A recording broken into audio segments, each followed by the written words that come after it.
Welcome, host. You are now in the host room and can manage your callers from the Call-in Studio web interface.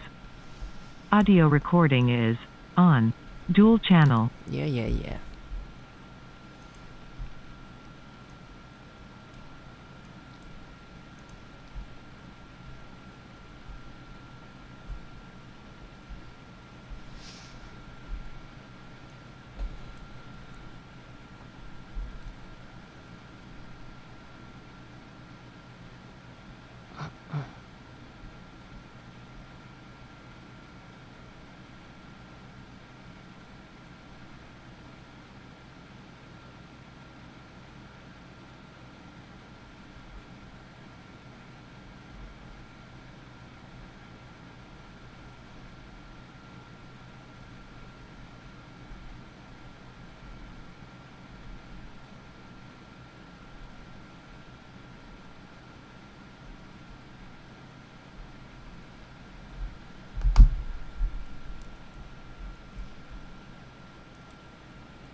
RDTDaily.com presents a Tarabuster with comedian Tara Devlin.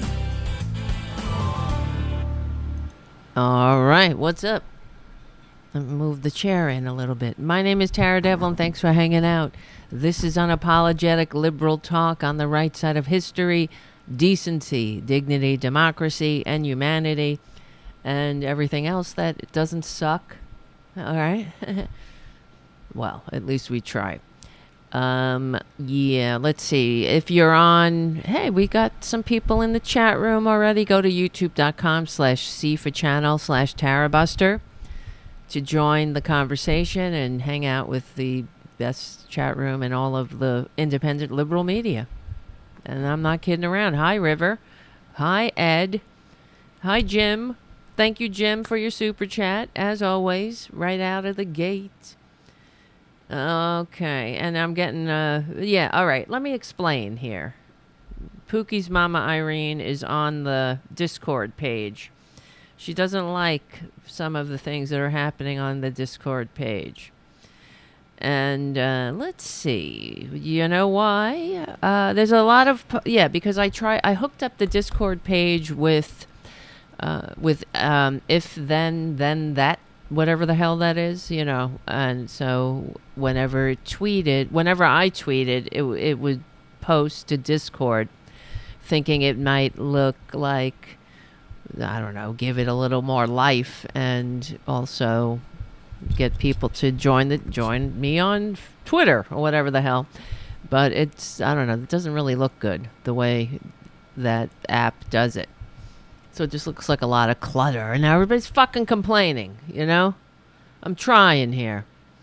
If at first you don't succeed, you know, try something that doesn't suck. Try something else. And maybe it won't suck. Okay? That's all I can say. I disconnected it. It does look a little cluttered and a little confusing, too. I don't know. All right, I'm trying to get I subscribed to that stupid if then that thing, and yeah, I'm trying to get some friggin' bang for my buck over here. I'm trying to set some shit up. I'm trying to make some things go. If this, then that happened. You know, except something more than just giving me the weather for $125 a year. I can do that by I'll look out the window for free. All right. Let's see. Like I said, hey, if you can become a patron at patreon.com/Taradev, like I always say, because that's what I wake up screaming in the middle of the night. You know, has that ever happened to you? In movies, it's happened. It happened to me once where I actually bolted out of bed and gasped. But that was a long time ago when I was extremely anxious. I think it was just, I had been in a relationship. Things were falling apart. And I don't know. I was being tormented by my own demons. And I was incredibly anxious. And when I did it, when I bolted up out of bed and was like, that happens in movies. And I thought, that's the first thought I had. I thought that only happens in movies, but it actually fucking happened to me. So, I don't know. Not for many years, thankfully. All right, we have a lot to talk about. Ron Placone's calling in at 9 in about 25 minutes, 9 Eastern Standard Time, and 6 p.m. Eastern, whatever the hell Standard Time it is for him. And that might mean he might be cooking again. Last time we heard him like cling, clang, cling, and cooking and all the other shit. All right, we have a lot of stuff to talk about as usual, and I'm sick of it. I already have a knot in my stomach, and I'm sick of Republicans. I don't know about you. I'm sick of the lies. Anybody else? That's why, I named tonight's show from the new Gilded Age to the new Dark Ages. This is where we're going.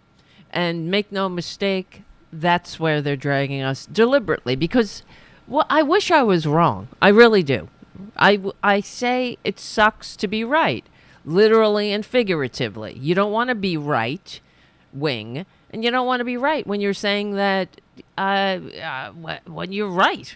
What I've been saying is that Republicans lack the fundamental maturity to function in a free democratic society, and that they would much prefer living in the kind of system the founders fought a revolution to overthrow and escape. And I don't want to be right about that, but I am. They can't help it. And we say it all the time. So I've said it again. Another thing I'm right about, and I hate it. That in every Republican chest beats the heart of fascism. That's the damn truth. I wish I was wrong. I wish I was just being hyperbolic like they are when they're like, liberals are, want to eat your babies or some bullshit. Liberals are coming for your guns. Liberals want to make your kids trans. I wish. Liberals want to make your kids gay. I wish I had that power. If that there'd be a lot more gay people running around. I wish I had the power, but they lack the fundamental maturity. So, and it slips out now and then. They can't help it. And every Republican chest beats the heart of fascism. They just can't help it. For example, Lauren Boebert. She's another one. Now, they just had primaries yesterday. And that stupid bitch won her primary. The one who banned from the bowling alley, but not banned from the House of Representatives, apparently. Hold on a second. Let me look. I feel like the audio is kind of hot. 1, 2, 3. It's okay, right? Okay, you guys will let me know. Anyway, if something is off. So banned from the bowling alley. She's banned from the bowling alley. Her local fucking bowling alley. All right. I was never banned from a bowling alley, and I was an active addict and alcoholic. I knew how to behave myself in a bowling alley. To the very least, we should all know that. That should be like the minimal amount of social skills you need to not get kicked out of a bowling alley. Right? And thank you, Jim. Jim says the sound is good. Great. Oh, yeah, and I also have to give a couple of plugs. APS Radio News, thank you so much for hosting Tarabuster. And FYINation.com. and Rokfin.com. All right, but I suggest go to APS Radio News to check out a very good site that has this good show on it. And other shows that maybe aren't as good because they don't agree with me. So I would just skip right by those shows. But instead, go right to Tarabuster because you don't need any other shows, really. I'm just telling you for real. I wouldn't lead you astray. It's true, right? Jim says, considering what happens in bowling alleys, that's quite a feat. Exactly. Banned from a bowling alley. It's not like you're getting banned from the fucking Met. Or any of that is even, that's just bad enough, you know. It's not like you're getting banned from MoMA.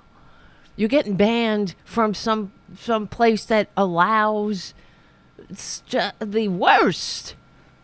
The worst bottom feeders are hanging out there. It's not the high society crowd. You don't see any high society bitches up in that bitch at the bowling alley, right? Nobody is like putting on the nines and going to the bowling alley. She got banned from a bowling alley. And so she's also a dumbass who failed the GED test twice. She dropped out of high school because that was too much. That's too much responsibility for a member of the party of personal responsibility.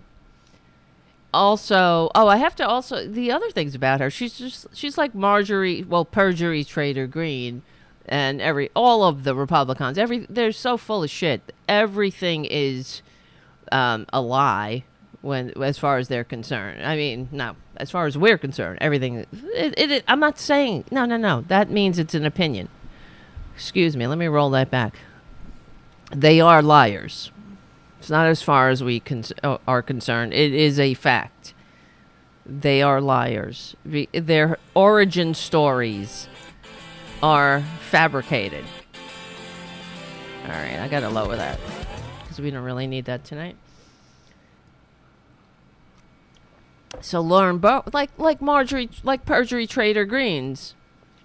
Yeah, did she fail it 3 times? Play Dave? I thought she passed it on the 3rd time. But I could be wrong about that. Yeah. I wouldn't doubt it. She's a dumb bitch. She's a lazy dumb bitch. Also, so here's the thing. So we all know she has that restaurant or something called Shooters, I guess, because they're very, she failed 3 times. Okay, thank you, Play Dave. So 3 freaking times she failed the GED. How do you fail the GED 3 times? That means you're a dumb bitch, you're a lazy bitch, and you don't study because you lack the, you don't even want to, that's too much. She only tried to pass the GED because she was being sworn into Congress as a high school dropout. And I guess that was, for somebody banned from a bowling alley, that was the bridge too far. And so her and her sexual predator husband, and her husband is a sexual predator. That's how they got banned from the bowling alley. See, Lauren Boebert is a piece of shit. I mean, I'm sorry, she is. She is human excrement, wound up and walking. She's also a whore. No offense to sex workers, because I'm just saying it because that's what she is. And she doesn't, I say no offense to sex workers because she doesn't have the courage to even admit it like sex workers do and embrace it. She's just looking for the latest grift. She's a working girl. Yes, exactly, Jim.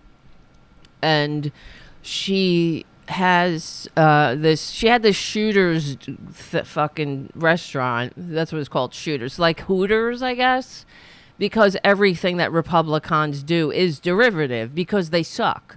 They don't have any original ideas. They don't have a brain in their head. And it's also like why I say we will win. they loathe us because they envy us. It's because they just can't measure up. You know what I mean? We leave them in the dirt, in the dust. They like being in the dirt, but so we leave them behind. We just can't help it. That's why they're all like, oh, left behind. And then they write these books about being left behind because they are anxious about that. The fact is, they are continuously left behind by evolution, by civilization, by modernity. That's why they want to drag us back. So, and they are successful, but at this point, but they really aren't successful. They're only successful in as much as they can cheat. You see, being successful would mean that they've changed public opinion and actually the majority of people want them in charge, but that's not the truth.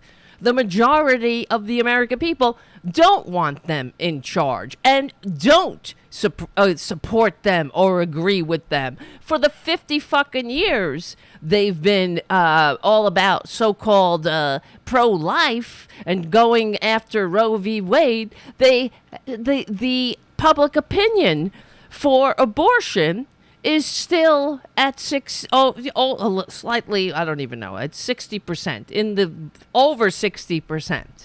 So that's always been the case for 50 years. They have not been able to change the public opinion. So they're not successful. They're just fucking crafty. They have the low cunning of a bunch of fascists who hate America and don't give a shit about changing public opinion and then going out and knocking on doors and getting their policies through in a legitimate way. You see what I'm saying? So they're not that's why they cheat. That's why they hate America and they can't help it. Yeah, and so Lauren Boebert and her restaurant was losing money and on the verge of bankruptcy. I'm not sure if she actually did declare bankruptcy, but all of a sudden, they're making millions, and the husband, who has absolutely zero experience in oil, is now a consultant for a fucking oil lobby. You know what I'm saying? So he's making a salary of $450,000 in that ballpark, because they're but hey, let's all talk about Hunter Biden's laptop and the corruption there. I hate them. Oh God. But Lauren Boebert. So the point of this rant was that Lauren Boebert. The point is that they can't help it. They're fascists. They and it slips out. They just can't help it. So Lauren Boebert apparently just let it slip that she's sick of all this. I don't know why this. See, that's the new camera. It just flashed a picture of a bunch of mountains. Maybe it's reading my mind and wants me to take me to a happy place with mountains. Yeah, so Lauren Boebert says that she's tired. She's tired of all this separation of church and state junk. Can you believe this fucking shit? Can you believe where the fuck we live? That's what I'm saying, guys. They lack the maturity to function in a free democratic society. They can't help it. I'm tired. I'm tired of all this separation of church and state junk. That's like when, it reminded me of when, well, they all suck, but Donald Trump Jr. Remember, he's like, where's that old, that they say turn the other cheek. That's such a liberal thing, right? Where'd that ever get us? What that ever, well, now I'm making him sound like Lauren Boebert, but what did that ever get us? this turn the other cheek. Now, the Jesus they pretend to worship told them that. But what that ever give us here, you know? Why don't you fuck Jesus? If he came back, let's crucify him again. Conservatives, and you goddamn right they would. There's no shame. They have no shame. That's a human emotion, you know, that Mother Nature instilled in us so we could learn how to get along and live together. If we do something that makes us feel shame, you know, we're like, oh, gee, I won't do that again. That's how, you know, that's part of how we are interdependent. But some people lack that ability, just like Republicans lack the fundamental maturity to function in a free democratic society. And I can't take it. So I just wonder how much longer we're going to take it. For real. So Lauren Boebert says, let's see. This is from The Guardian. Martin Pengeli. The extremist Colorado Republican Congresswoman Lauren Boebert won her primary Tuesday night, which, come on. Really? Really? Hurry up with that, with your, what is that? You know, what's that organization that's going after her? I think they started too late, you know? Lauren Boebert, the ones who were, what's the name of that organization? Somebody on the chat will tell me. Lauren Boebert. Sex worker? Let me look this up. Anyway, whatever, who cares? And it's the same organization that took down Madison Caulfield. Damn.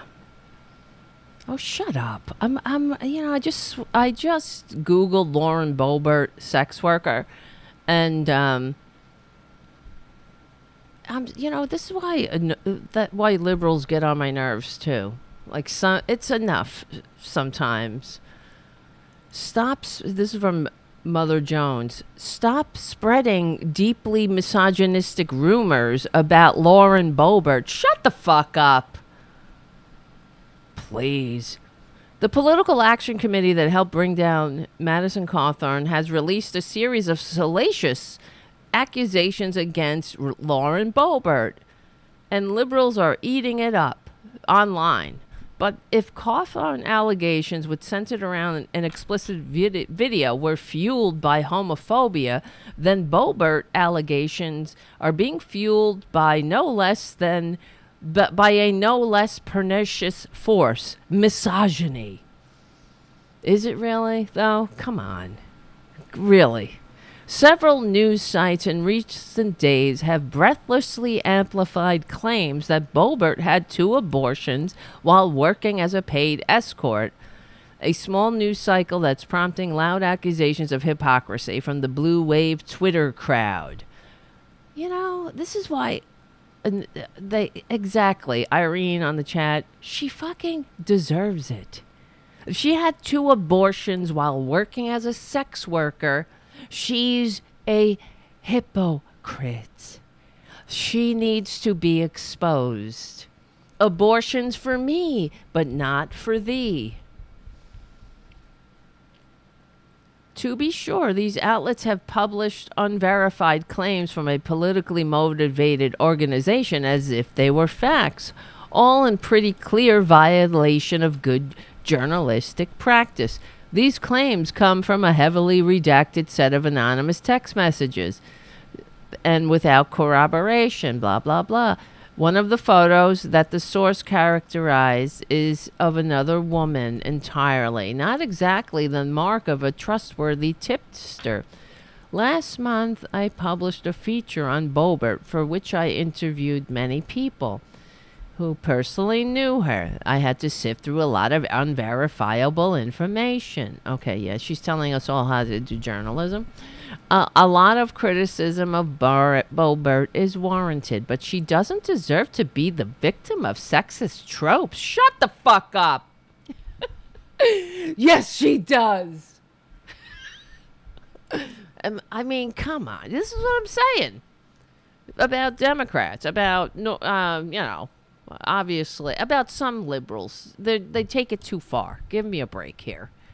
Let us not, because everybody was talking about Lauren Boebert on Twitter, when this came out. People are like, every other tweet really was, you do realize you can criticize Lauren Boebert without being misogynistic or without resorting to sex or slut shaming or something like that.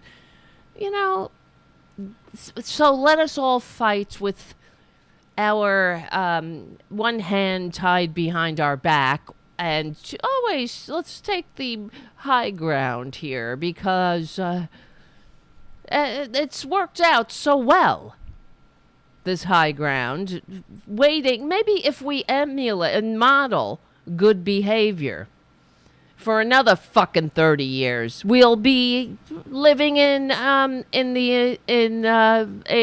Taliban-like state, and then everybody will be happy. Give me a break. American muckrakers, thank you, Play Dave. Right? In promoting the explicit video of Cawthorn, American muckrakers claim that they're demonstrated political hypocrisy. Cawthorn, the PAC's co-founder, said they deserve to be outed as having dressed in drag and made homoerotic jokes with his friends because he holds himself above everyone. But the group's attempt at exposing hypocrisy came off as a cynical play on voters' homophobia. No, I don't think so. I don't know about you. This is so, I'm processing this, but this is kind of getting on my nerves here. But it's the way it is all the time with liberals. Do not do that. That is terrible. We have to be fair to Lauren banned from the bowling alley Boebert. Yes, let's be fair to her. Let's not slut shame her. Because let's be nice to her. Let us be, while she is, calling us everything but our names and trying to incite violence against us, let's be, rational here. It's like this, I'm just moving this hair out of my neck. It's like, we can't be mean to the Nazis. Let us, you all know you can be critical of Nazis without slut shaming them, don't you know? Yes, we're doomed. We're fucking doomed. Shannon on the chat. Nice to see you, Shannon. It's true. Nice is what got us here. Irene on the chat says that's the truth. Let's be nice and fair to her. We can break down all of her hypocrisies in a clear and rational way. We don't need to shame her for having 2 abortions and being a sex worker, for being on sugardaddymeat.com. No need to shame her for that. Because if we show her one day, maybe one day, a tear will streak her icy cheek, and her heart will grow 3 times larger than it was. And then she'll invite everybody down to Whoville for a hand, where they hold hands and sing, La do Bobby, la. Welcome Christmas, welcome. I can see it. keep in mind that Boebert once referred to her colleague, Representative Ilhan Omar, as the Jihad Squad. Yes, I keep that in mind all the time when I'm slut-shaming her. If the public outcry over her explicitly hateful comments wasn't enough to get her to tone it down, I doubt the label of hypocrite will do the trick. We're not trying to get her to tone it down, okay? Because she's a fucking lost cause. We're trying to point out that she's a dangerous, hypocritical bitch. And, who sold her ass on sugardaddymeat.com and had 2 abortions while now celebrating how she's going to send women to back alleys. And also, that she's a death-loving piece of dirt. She sold her ass on sugardaddymeat.com, and now she's selling her ass in Congress. So thank you for the lesson, the public morals lesson. I'm so sick of it. God, you see what I'm saying? Guys, really. All I have to do right now is Google this. Do you know? You do know that you can criticize Trump. This is another thing I remember when people are like, calling him, because there's a meme of Trump with that these fascists like to share and jerk off to, of Trump standing there like on a tank with all there's the other one with him looking like Rambo, all muscular, like every fake ass image of him. He doesn't look like himself, like the scum grease bag that he is, that just shoves carcasses in his mouth with abandon, greasy carcasses. So people were I always remember them. You do know you can criticize Trump without fat shaming him. Like we're always so courteous and worried about the fascists, the feelings of the fascists. Just, I don't know. It's not, you do know. Oh, thank you. Thank you for reminding us. But it's not about being nice. This is why we'll lose. It reminds me of when, and I've told you this. Oh shit, Ron Placone's on the phone. Hold on. Ron, I'm sorry. Hello, Ron.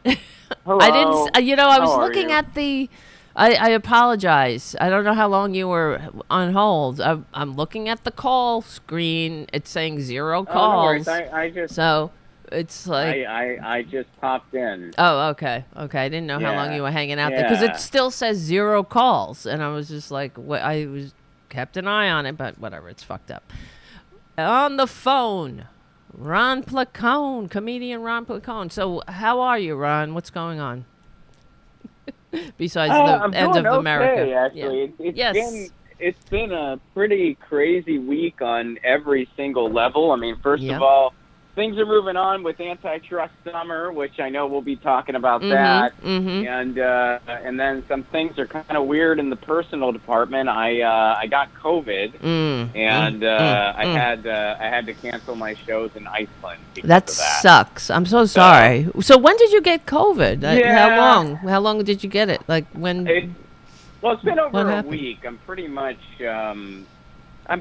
feeling better now. Like I haven't tested negative yet because I haven't tested at all yet. Okay.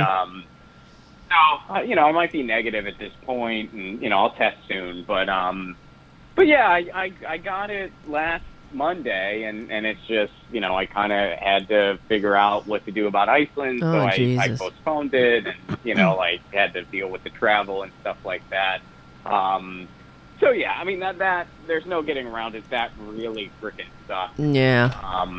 But you know, I mean, I'm hoping to. I was planning on doing some UK stuff next year. Mm-hmm. So I'm thinking I can just tag Iceland with some UK stuff, and right. just kind of make that tour longer and include Iceland. So you know, I'll figure it out. It's not, you know, there are worse things, obviously, but it is a bummer, especially with having to cancel 2 tours, you know, since 2020, you know, right. because of the pandemic, and then having to cancel another thing because I got sick is kind of like, wow. That sucks. But yeah, it does. Did Graham go over there though without you, or did you know? I know you were doing. I mean, these were just my tour dates. Oh, okay. I don't do every tour date with him. Oh, I thought you were doing it with him on a tour. That's all. No, yeah. I was doing Iceland by myself. I did the Northeast in Canada by myself. I was supposed to do Iceland by myself. And then the Northwest coming up in July, Graham and I are doing that together. We're doing Portland, Seattle, and Vancouver. We're doing a weekend in the Northwest together, which grab your tickets now, ronplacone.com. I'll plug it again at the end. But, definitely. But yeah, Iceland was just going to be me. I was doing the Fringe Festival, and unfortunately I'm going to have, I postponed my show. I think my first show was supposed to be last night, and my second show is supposed to be tomorrow night. So, that sucks. Yeah, it's a bummer. I wish I was over there, but I don't know. It's kind of crazy traveling internationally right now, so hopefully, you know, when I reschedule, it'll just be a better time for the world in general. So, but who knows? But who knows?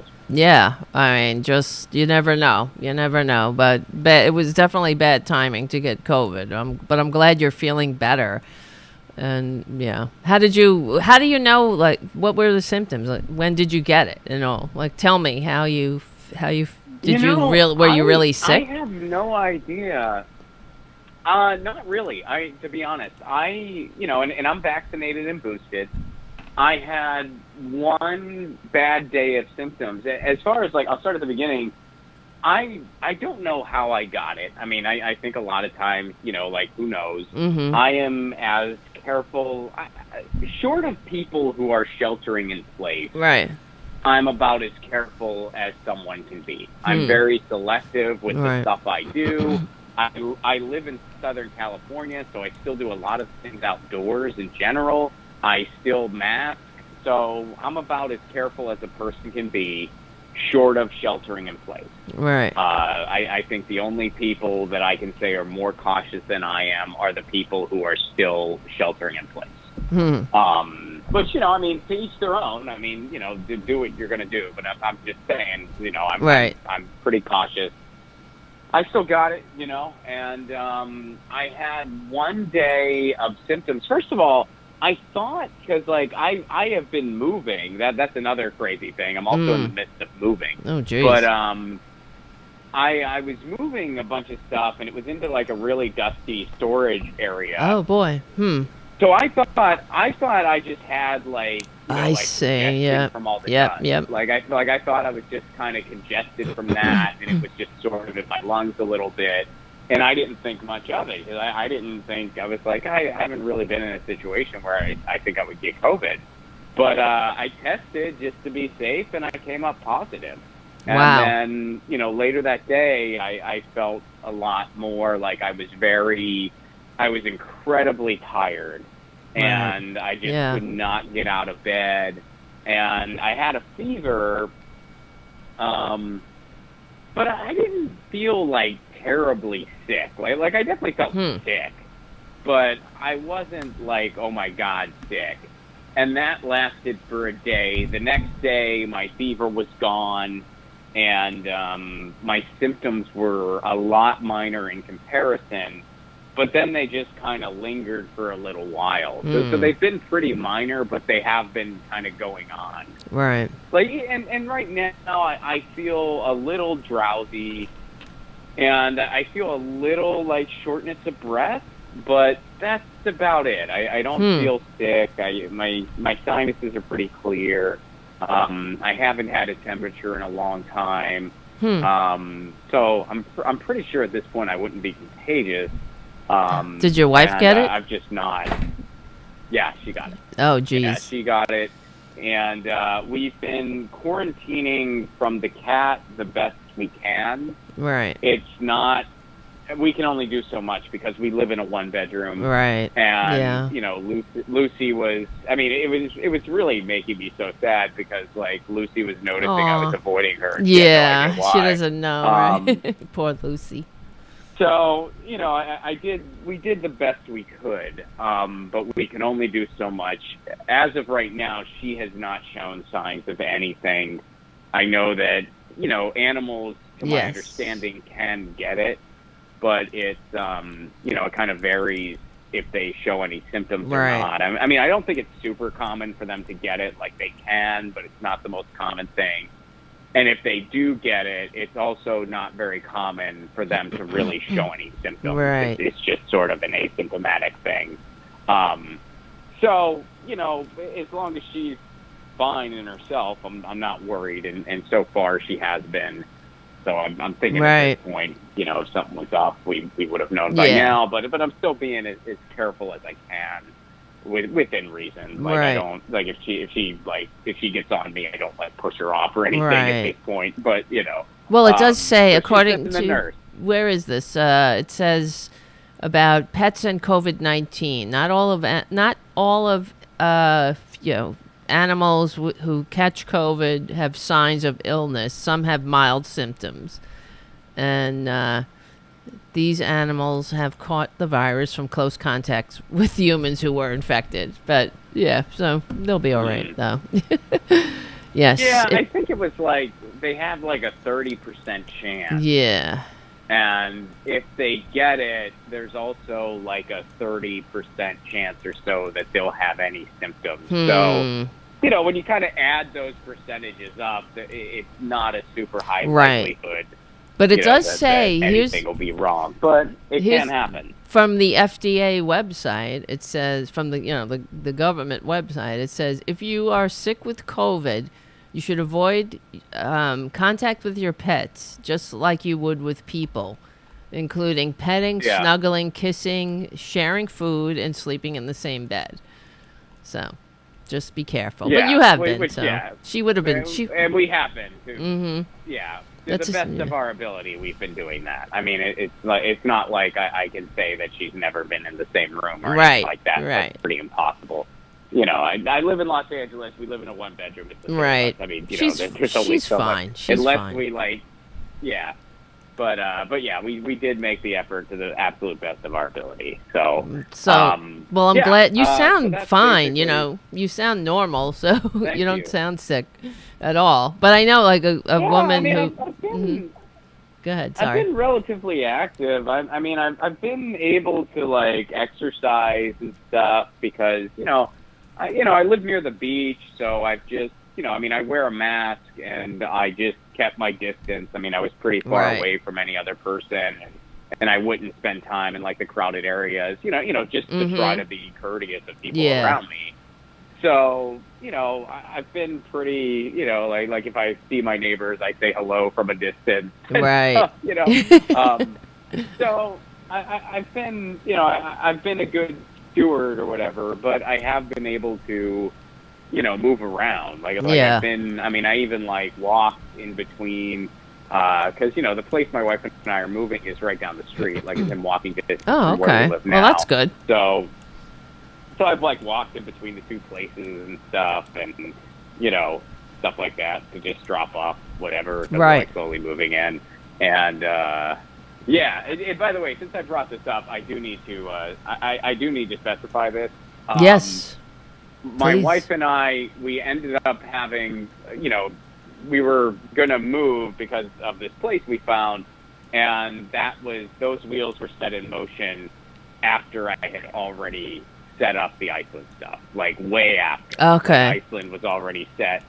Like you weren't gonna like leave your wife to move alone. Yeah, I don't want people to think I'm the worst husband in the frickin' world. Right. Like I don't want people to be like, oh, hey, we have to move. I better find work outside of the country. Like exactly. Right now. That's not what happened. That's not what happened at all. I even offered, I even said, should I postpone Iceland? So, I ended up having to postpone it. But my wife did say, no, I can handle this. We'll just get as much done before you leave. And you should go to Iceland. You shouldn't cancel it. Right. So, it's just down the block, I had to cancel it anyway. Yeah. Unfortunately, I had to cancel it anyway. But I'm trying to, look on the bright side where it's I was kind of bummed out that I was going to have to miss that with my wife, I mean, moving sucks. No one likes that. But it's really cool when you're in a new place, you know, and you're just starting a new chapter together.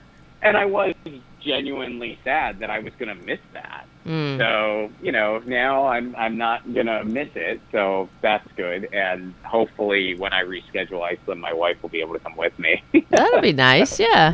So I'm hoping it all works out in the end. It will. Right now, I'm still super depressed about It'll it. be fine. I always have to, do the best I can. When things like that happen, I always have to think about that it was protection in some form. You don't know. You may not know. You know what I mean? It's just sort of look at it something better is coming. Way too. Yeah, I look at it that way too. Because when I think of other moments in my life where something has happened, I'm not one of these people everything happens for a reason. Right. I'm not one of those I people. know.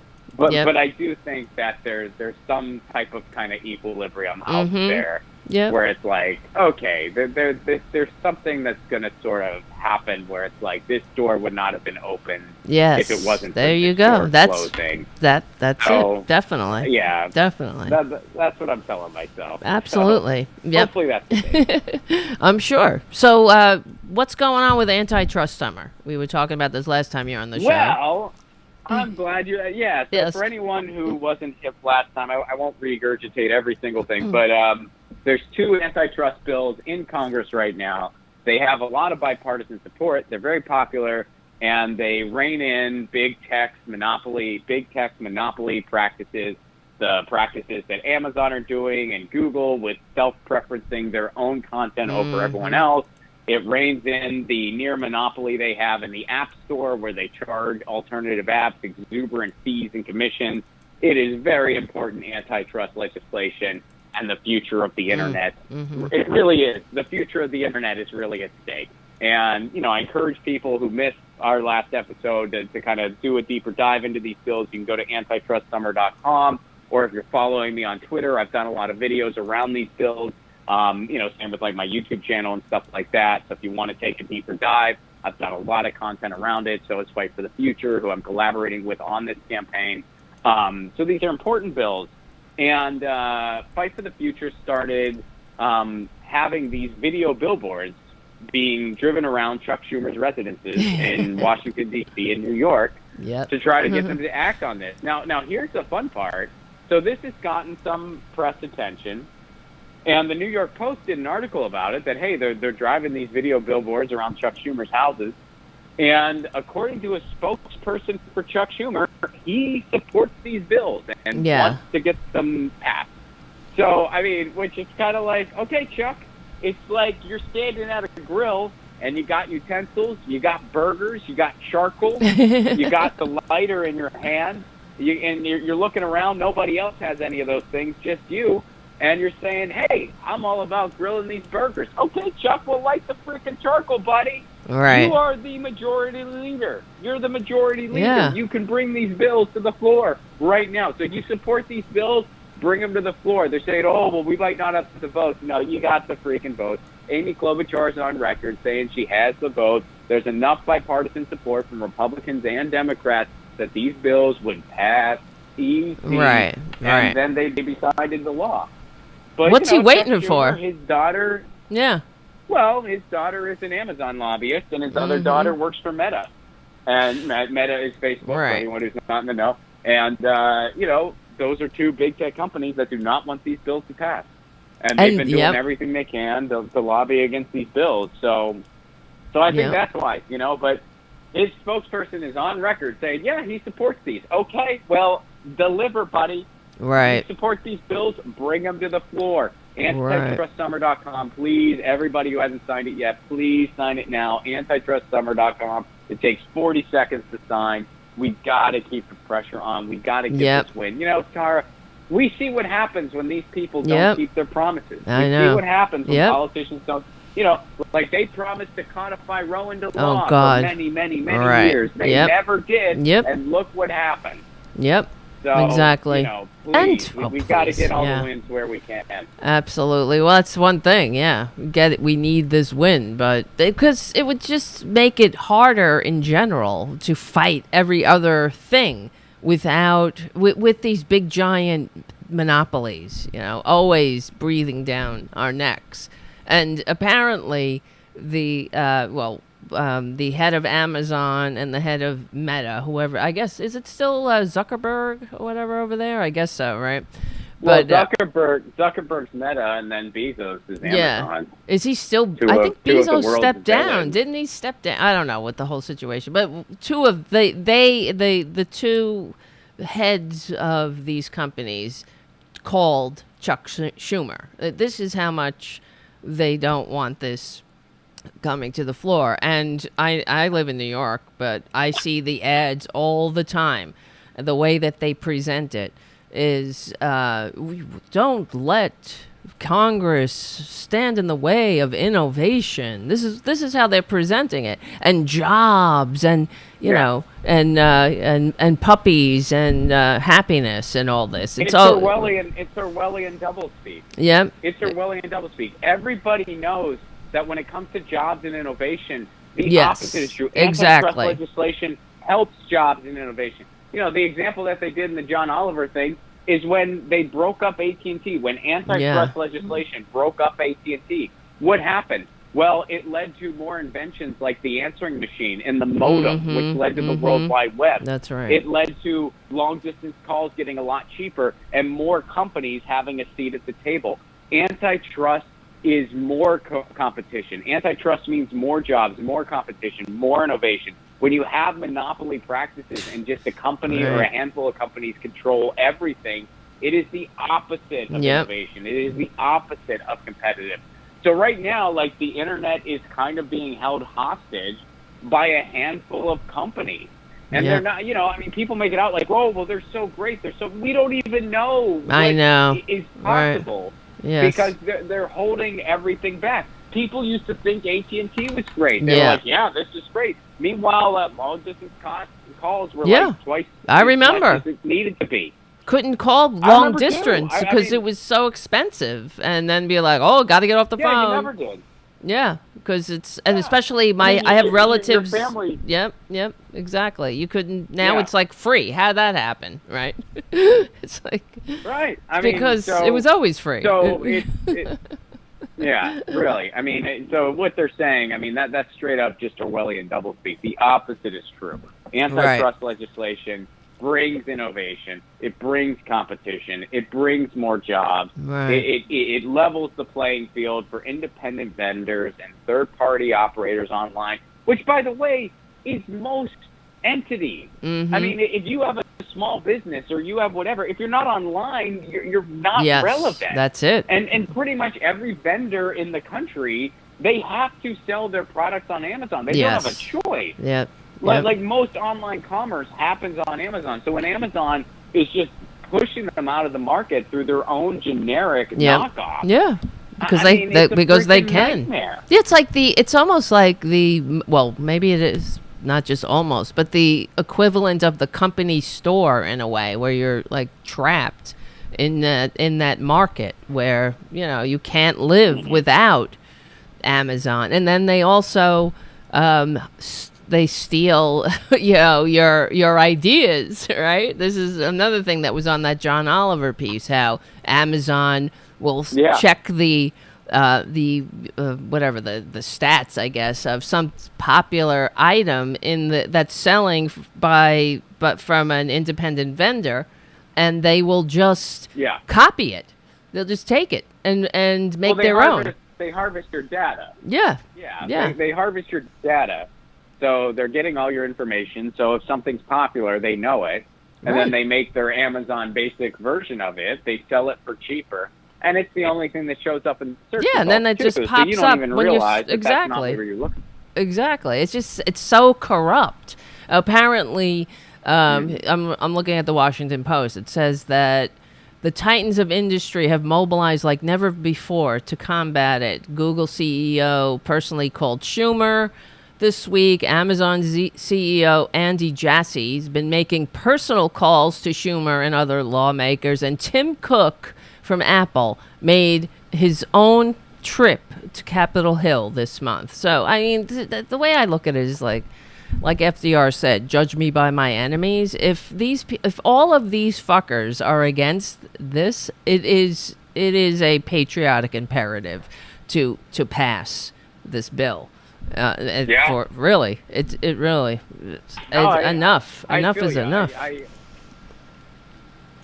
I mean, absolutely.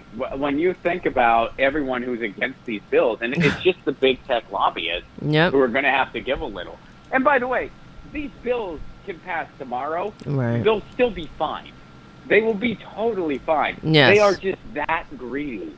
They're that greedy that, that they just can't fathom having to play fair. Frankly. That's it. Well, that's the whole thing. Exactly. Yep. And that they don't want to play that's the whole thing. That's like the whole right-wing takeover of government. They don't want they don't want to play fair. They just want to rig the game in their favor, no matter what.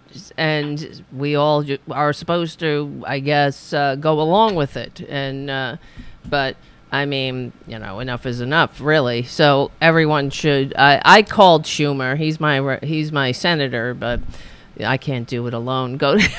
Nobody listens to me. So go to Antitrust Summer, and apparently Schumer said, because they asked them for a comment about this bill. The press asked what about all of these CEOs making personal phone calls to Schumer about it, and he said that, and Schumer's press secretary said something that, like, oh well, we're telling them what we're telling everybody, that we support Amy Klobuchar's and Chuck Grassley's bill, but I guess there's no timeline. He still hasn't put it on the schedule for a vote, apparently, but he's telling, this is what he's saying. He supports it. Well, show me, right? I mean, just what's the problem? What is the problem here? What is the holdup? If you support it, I don't get it. Right? It's like, I guess they're hoping again that maybe people won't be paying attention, and it just falls by the wayside because of everything else. Who knows? Right? I don't know. I don't know. Of course, absolutely. Right. They're hoping that they can draw it out, and then they're going to go on recess. Then they're going to come back from recess, and they're going to be in midterm mode. Yep. So they're like, hey, we're focused on the midterms. We got to win. And then, chances are the Democrats are going to get slaughtered in the midterms. So there's just going to be new, God help us. Just a new priority list. Oh, they probably will. I mean, I can't handle it. I'm getting out of here if they do. I don't know. I mean, so people on the chat. Then you should. I know. I should start packing because they are going to get slaughtered, and if that's I hope not. I hope not. We're in trouble. Don't shoot the messenger, Tara. I'm not shooting the messenger.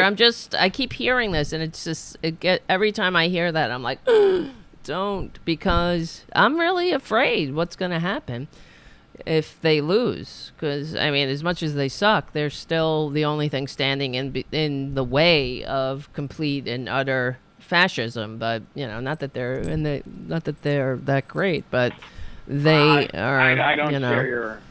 I feel like they're aiding it. I mean, I don't know. When you have like just neo-fascists and neoliberals, it's like one just leads to the other 100% of the time. I mean, that's just the way it is. Because when you're going to be a laissez-faire capitalist, well, what's going to happen? You're just going to let the extreme in. And when the extreme is literal neo-fascism, which is what the GOP is, and that's what the Supreme Court is. And it's like... Yeah, definitely. Well, that's the truth.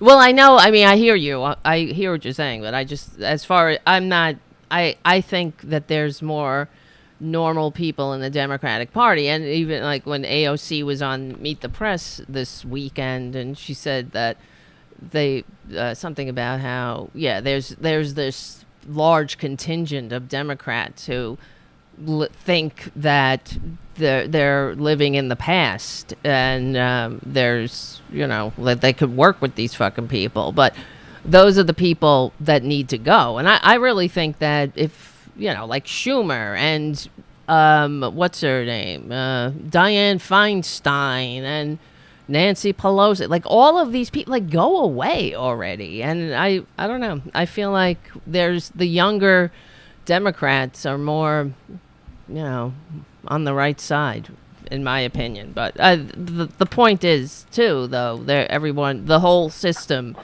people are, swimming in a corroded pool of money. If when you have legal bribes built into the system, then it's what are you gonna do? Right. It's definitely at the end of the day a true systemic problem. Yeah. I definitely, obviously, I see a difference between AOC and the corporate Democrats. Although I'm not going to lie, I've been very disappointed by the squad because I feel like they have not used what little leverage they have.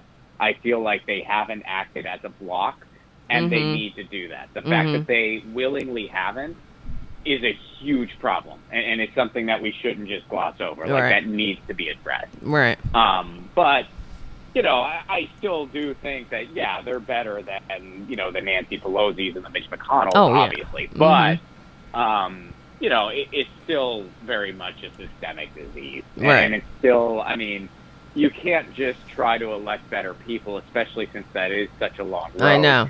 You have to change the game so that better people can get into it. Right. More Yep. Well, and then they stand in the way. Yeah. Yeah, well, that's why I'm all about things like ranked choice voting. Oh, yeah. And I'm all about getting money out of politics. I think it's you really need to make those systemic changes before something like, the whole idea that, we're going to take over the Democratic Party. Right. There's so many things in place that really makes that impossible. Right. So, I understand. You really need to change the way the game is played. Right. Well, that's the thing with... you can't... Yes. Well, the Progressive Caucus, in order to be in the Progressive Caucus, you cannot be a recipient of corporate money, So that's instead of... but think about some of the people. Think of some of the people in that caucus, though.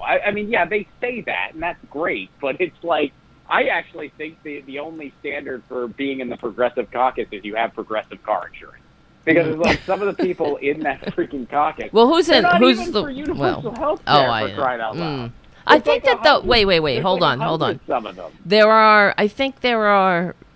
There's a list of, in order to be in the Progressive Caucus, I thought that, and I could be wrong, I thought that you had to be for Medicare for all. There were a bunch of standards that they had. One was you can't take corporate PAC money. You have to be for Medicare for all. You have to. They need to screen more. Yeah, I could be wrong. They need to screen a little better than, in my humble opinion. They need to screen a little bit better. I'm sorry. It's a pretty loose standard getting in there. But think about the fact that it used to be who was in the Progressive Caucus. This is Bernie's thing. He created the Progressive Caucus, and now it's one of the largest, if not the largest caucus in the Democratic Party. So I think that, that's things are in that way moving in the right direction as far as the change. I'm not saying the Democratic Party. I know the Democratic Party is fucked up, and we talk about it on the show too. The problem is money in politics. So I think that I just think there's more hope with the Democratic people, people who are attracted to the Democratic Party. I'm not talking about the DNC either, because they're fucked up.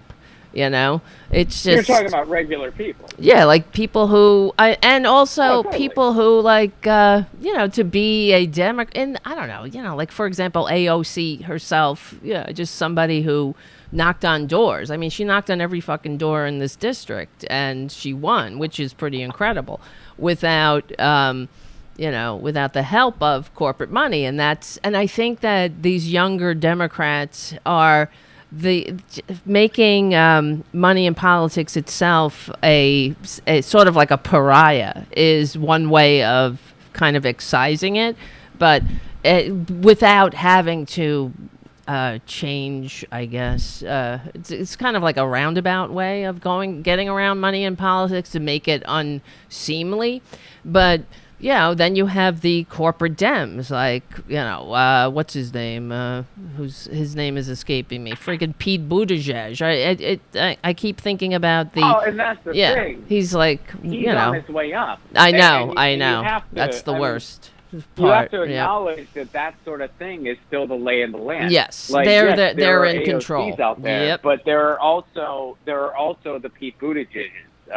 Yes, and they're the ones. Kennedy. They're being groomed. Like, still that. Yeah. And you can't forget how much power that they have. I know. And that's on purpose. It's that's sad. by design. The Democratic establishment, and when I criticize, the Democratic Party and stuff like that, I am referring to the establishment. I'm referring to the DNC. I'm referring to the machine. I'm not referring to your neighbors who vote Democrat. No, I know. Republican. I get it. It's the system, So I agree with you that I have optimism about the people, but those are two very, very different things. And so, my thing is when you see the way, they spent over $50 million trying to crush progressive challengers. I know. And if they need to, they'll just spend another $50 million. So my thing is look, I don't care at the end of the day how we get more power, how we, the lefties, get more power. I think we're better off through a third party, but whether it's through a third party or somehow through the Democratic Party, the rules need to change no matter what. That's the thing, that it's the same no matter what. The rules need to change. You need to get money out of politics. You need stuff like ranked choice voting.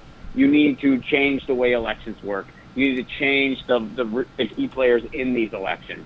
That needs to happen no matter what.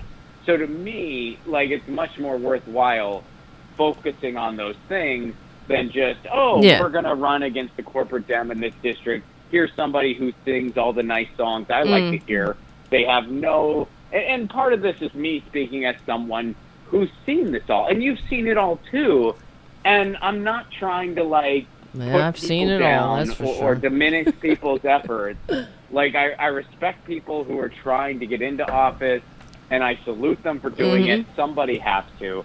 But, I wish there was a more concrete plan. And I wish a lot of these people, people who want electoralism to be their main wheelhouse, I wish that they saw the value in city council and in mayor and in school board. Well, people, I think, see it in Congress. Right. But I think people are. Starting to change. Yes. And I think that we can do all of those things. No, definitely. Because here, we just had a primary, as you know, in different parts of the country, here in New York as well. And even though the corporate Dems won the top of the ticket, all of the lower, like the Assembly and personally here in Queens, where the progressives won. So there's a lot of progressives running for local offices, and I think that's changing a lot, where people are putting their hat in the ring. Yeah. Yeah, going local is key. Another thing that people do that I think is kind of misdirected is they sort of compare it to the Tea Party, and they think that there can be some kind of lefty takeover the way the Tea Party really, took the Republicans. Yeah. What they're failing to take into account is that the Tea Party had billions of Koch brothers money funneled into it. Calling the Tea Party a grassroots movement is calling ridiculous. Walmart a mom and pop shop. It's just ridiculous. So this is actually, if you're a grassroots progressive candidate, that is actually a grassroots thing going up against the corporate machine. The Tea Party was anything but that. Yeah. Plus, you see some of the real, it really makes you look at the corruption in our system. Yeah. Where it's okay, the Republicans don't have things like superdelegates. They don't have things You know, right. Like yeah, all these things in that's place, true. like the DCCC and entities like that. Why don't they? Well, because the Democratic Party is supposed to be for the working class. That's they true. put on that facade Yep. that they're actually for the working class, so they have to have more things Yes. in place to Yes. make sure actual grassroots people don't get power. Whereas Right. Republicans, they make no qualms. They're like, no, we're Team Wall Street. Right. So they don't have to worry about that. I Everyone's wonder what pretty happened much with on Team Wall Street. that super delegate thing happened. There was, I think it happened because democracy was about to break out too much. Let me see, super delegate. Because the other thing I think about the Democratic Party. Happened because of Bernie. No, but I mean, it happened because of the Bernie, super because delegates Bernie were wasn't getting. right, but they were in place before the super delegate thing was. It started in the 1988 election, apparently. So, but for some reason, I don't remember the whole backstory, but it was because of some the outsider. Yeah, the bullshit they give you is because of they're saying, we wanted to prevent a Dukakis. Basically. Yeah. Because Dukakis got slaughtered, and they made up this thing. And instead of just being like, well, that candidate did a terrible job, the establishment didn't get behind them, whatever, they basically ran with it to say, you plebs are too stupid to ever put up somebody electable. Yeah. So you need right. To Maybe that was it. Yeah. This doesn't get too democratic. That was what they said. Let me see. Wait. Then, of course, you had Clinton come in. Right. So, I mean, they were really able to run Let me with see. that. Here, this is what it says. And people still bought it. Right. People It says, still bought it. let me read this thing. It says, superdelegates were created in the early 80s after the Democratic Party looked at rewriting their rules after an extended fight over the rules in a bitter primary between an incumbent president, Jimmy Carter, and Massachusetts Senator Ted Kennedy. That's what happened. Now I remember, because Ted Kennedy was like the outsider. Yeah. The party had made dramatic changes to its rules after the chaos of 1968, when Hubert Humphrey had not won a single primary, but was nevertheless nominated at the Chicago Convention.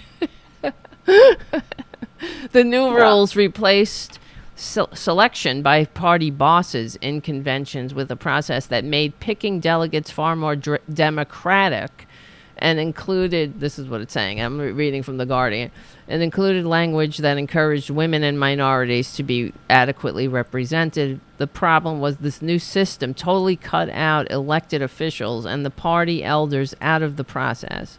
That's what it's saying. Whatever, it goes on and on. But I also think that... which is bullshit. Yeah. Because guess what? They have a vote, just like everyone else. It doesn't count them out of the process. They have a vote, just like everyone else. So basically they're saying, hey, it used to be, and that was the excuse they gave in court with the whole Bernie thing. They said, hey, we used to just pick our candidate in the back room. Right. Then we made it almost democratic, but not really. Right, so I it's see. Like, wow, way to go. So, right. It's a bunch of nonsense, and yeah, I mean, it's... Right. Well, anyway, I also folks, think, yes, anyway, I guess you got to go. Is that what you're saying? You have to leave? No.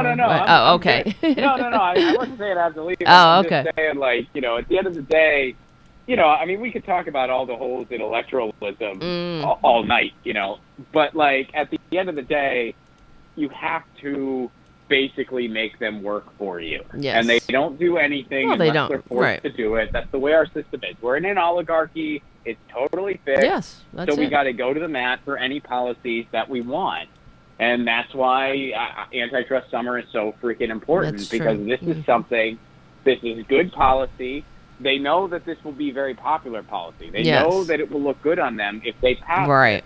But they still got the lobbyists who got them by the ear. So That's if we're so loud that they know, hey, we got to pass this because all these people are paying attention, and they're the people who we need come November, well, then, okay, we might see it. But if we're just quiet, and if we're just like, whatever, they're just going to do what the lobbyists do. Right. They're just going to do what the lobbyists want. They would gladly just always do what the lobbyists want. Well, this is the thing. I mean, as we know, 90% of the American people want background checks on gun purchases. We don't even, this never happened for years and years and years. I don't know, is it in that new fucking stupid bill that is eating around the edges or whatever? But that's something that was an easy win for them, but it didn't happen because they were getting money. You know, like the Republicans get money from the NRA and whatnot. And what was the other thing? Oh, yeah, well, universal health care. You know, it was popular policy. Over 60% of the American people think health care should be a right of citizenship, but we don't have, then we have all this other bullshit.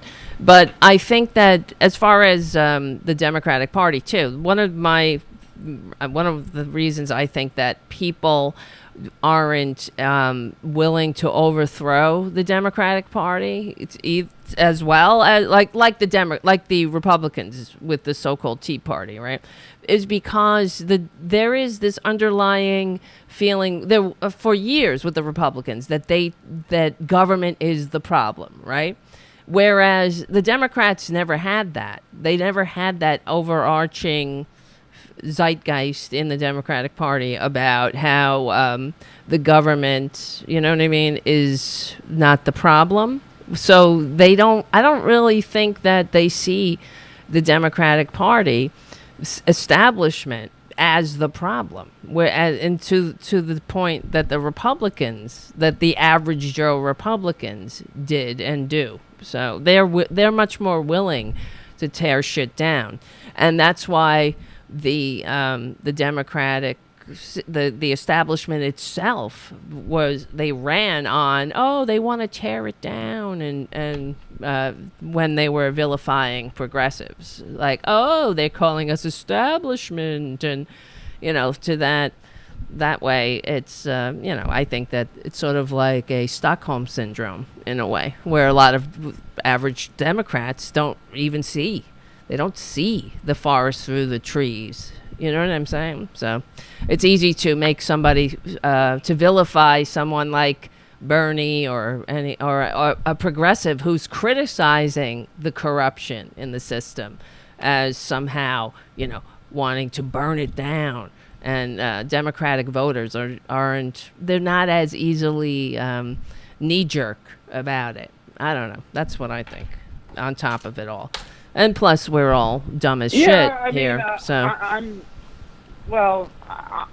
kind of look around and I kind of think, why would you not want to burn the system down? It's true, but what about this? Right. You think can be saved? Exactly, and, but they do. They do, and I understand that not everyone. They do. I mean, old habits die hard, true. right? I mean, but, it's hard. Yep. And I get that. Like, I'm not going to win every single person over every single time I talk. Like, right. I accepted that a long time ago. But, I mean, sometimes I pose the question back, and I'm like, what's worth thinking here? Yep. And a lot of times you kind of get blank stares, or they tell you, like, we'll grow up. And it's like, well, what do you mean? Or my favorite thing is like, you're such a cynic. And I'm like, right. Wait a second, which one of us is the cynic? Because I think there's nothing more cynical than looking at what we have and saying we can't possibly do better than that. I know. That's the most cynical thing I've ever freaking heard. So yes. I don't know I hear you. like what to tell you there. But I'm saying I think as a species we can do better than that. I hear, but I think it's also it's the corporate media too. I'm just thinking about during the primaries, how they every single fucking day they just eviscerated Bernie on the corporate media, just constant from sun up to sundown, and they went after him as he wants to anti-establishment, and it was really, it's to me it just seemed like Stockholm syndrome, with the average person thinking that this was somehow going to be affecting them negatively, but this is a country where the majority of the American people are not middle class anymore. The middle class went below 50% of the population during the Trump administration, and not a peep on it on corporate media. And people, if you ask them if they're middle class, they say yes, they think they are. And you're not middle class if you're unable to, miss a paycheck, and then you end up on a food bank line in a week, So that's not middle class. And, it's also you're not middle class if gas goes up $2 and you have to choose between gas and food or gas and rent. This is what we keep hearing about people. Oh, they're so squeezed. Then you're not fucking middle class. I'm sorry. This is the problem where people, I don't know. I guess it's like people are afraid of losing what little they already have, but also it is the propaganda too. They're constantly being conditioned to, I guess, I don't know, from both sides to vote for their own demise, really. So, the corporate media, there's no liberal media and fascist media. Fox News obviously sucks. It makes its viewers less informed than those who watch no news at all. It's a fascist propaganda channel. But then you have the corporate propaganda channel. They're not, they're less as horrific, but they're certainly not. I mean, there's so many stories they should do. If this, if the fact that the fucking. I would actually argue in some ways they're worse. Like I would argue. Yeah, it's true in a way. Yes, I hear Fox you. I can see. Yeah. Well, in a way. Right. I know what you're saying. But with Fox News, you know what you're getting. Yes. From Fox News. Everyone knows that that's just like. That's right. Yep. I see your point. Right wing stuff. But MSNBC and CNN, which CNN isn't even a news network, really. Uh-huh. But like MSNBC, people think like that's like the quote left, and it's like they're not at all. Like they're a super conservative network, and they never give you an honest take on climate change because they're funded by oil and gas. True. Of course, so is Fox and CNN.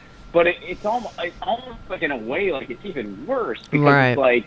You could argue people that. Yep. think that they're like people think that they're like giving you what you need to know when they're not. No. Whereas it's kind of one of those things like who's worse, the person who is the bully who wants to beat you up, or the person who pretends like they're your friend. Yes, they got a knife in your that's back. Like which one's worse? Absolutely. I mean, absolutely. It depends on how you look at it, but they're both not great. I know. I agree. I hear you 100%. I mean, it's almost like, especially MSNBC and the so-called liberal media. They're not liberal at all. And then they rehash the same 3 stories constantly. Gas prices, inflation, and then whatever. Whatever it might be. But it's never about what about universal health care in this country? Let's go over and look at how other countries don't have to needlessly die without health care. They never do shit like that. They'll never do give the American people any actual knowledge that will have them aware of you don't have to live like this, that how it's better in other countries in certain ways. You know what I mean? It's like that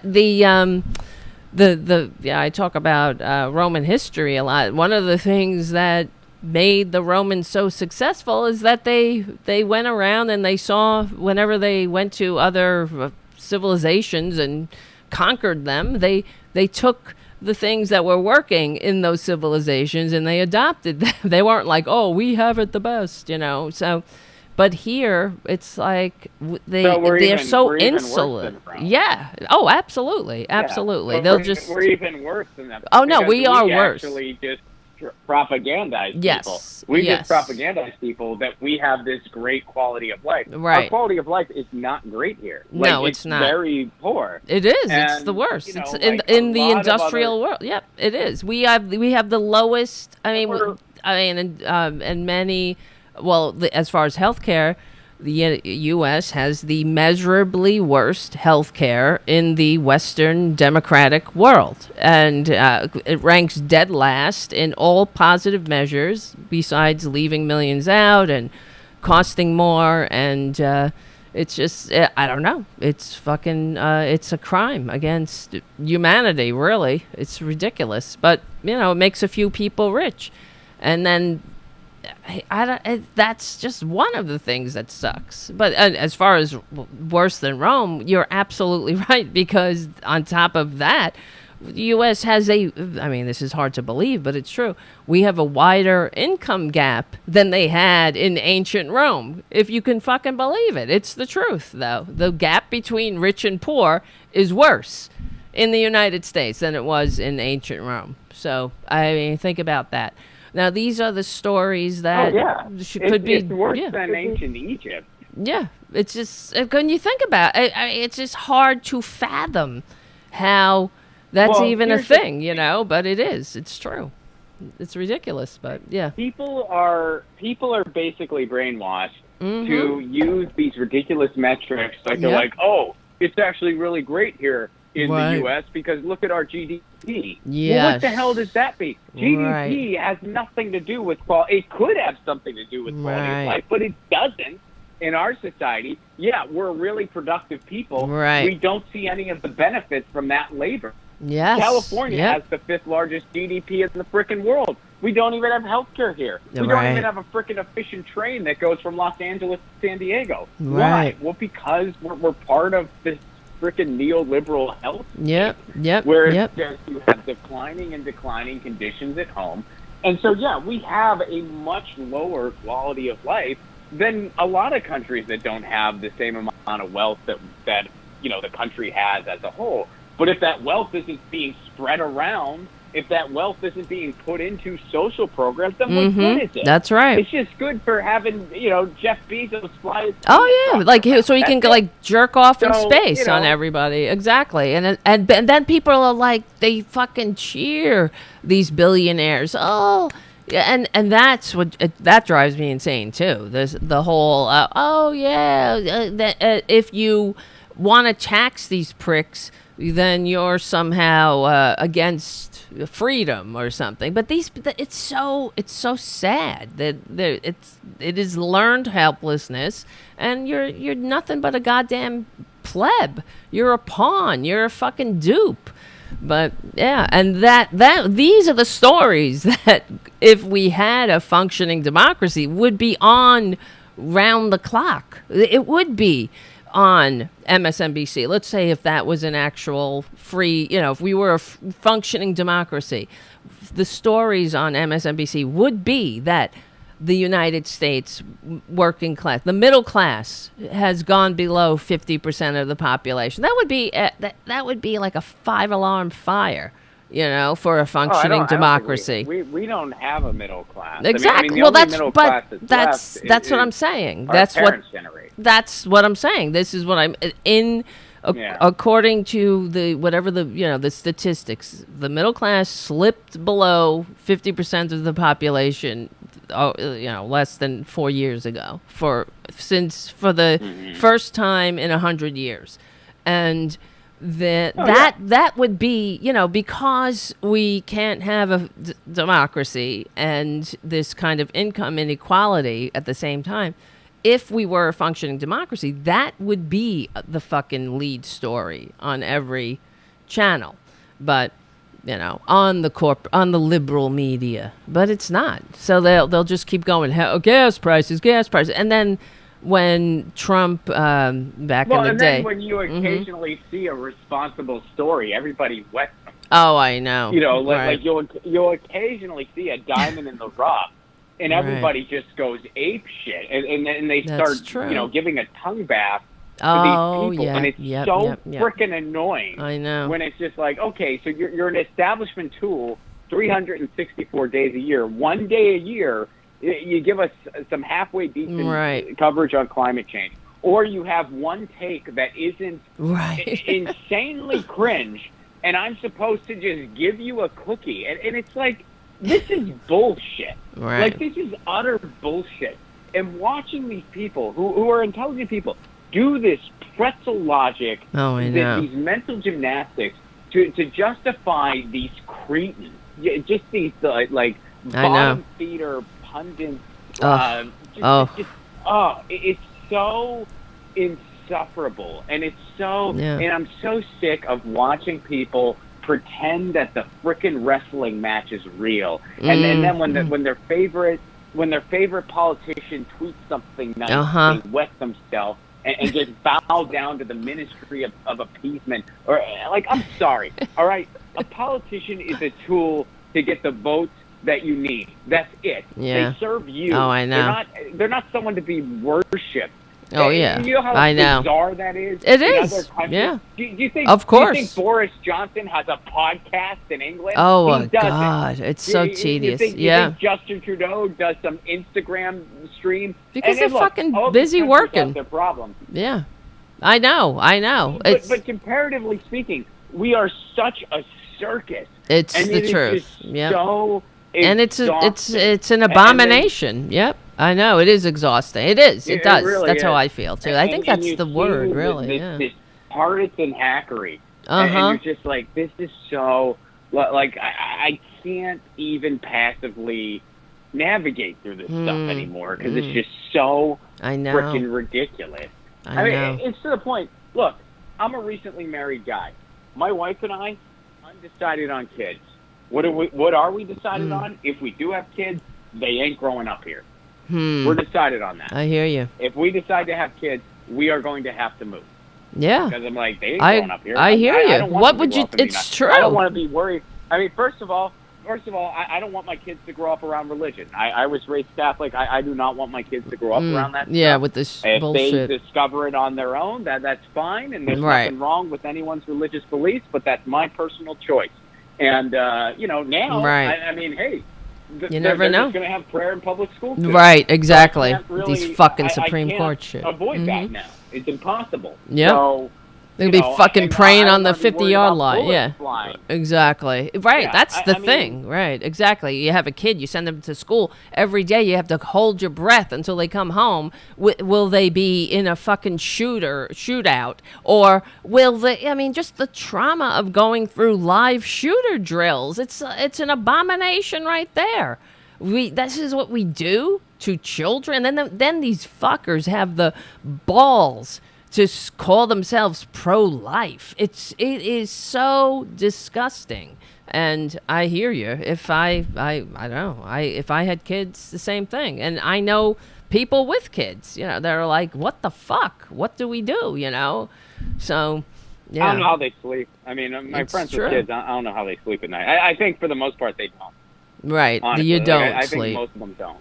Exactly, because then your whole life is here. It's not easy to pick up and move somewhere else, to get a new job in another country and go through that whole process.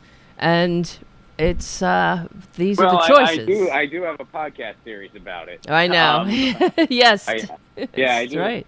And by the way, I don't have any plans. People ask me, they're like, are you in the process of leaving? No, I'm not. I mean, I like my neighborhood a lot. I love where I live, and I really want to see things change here.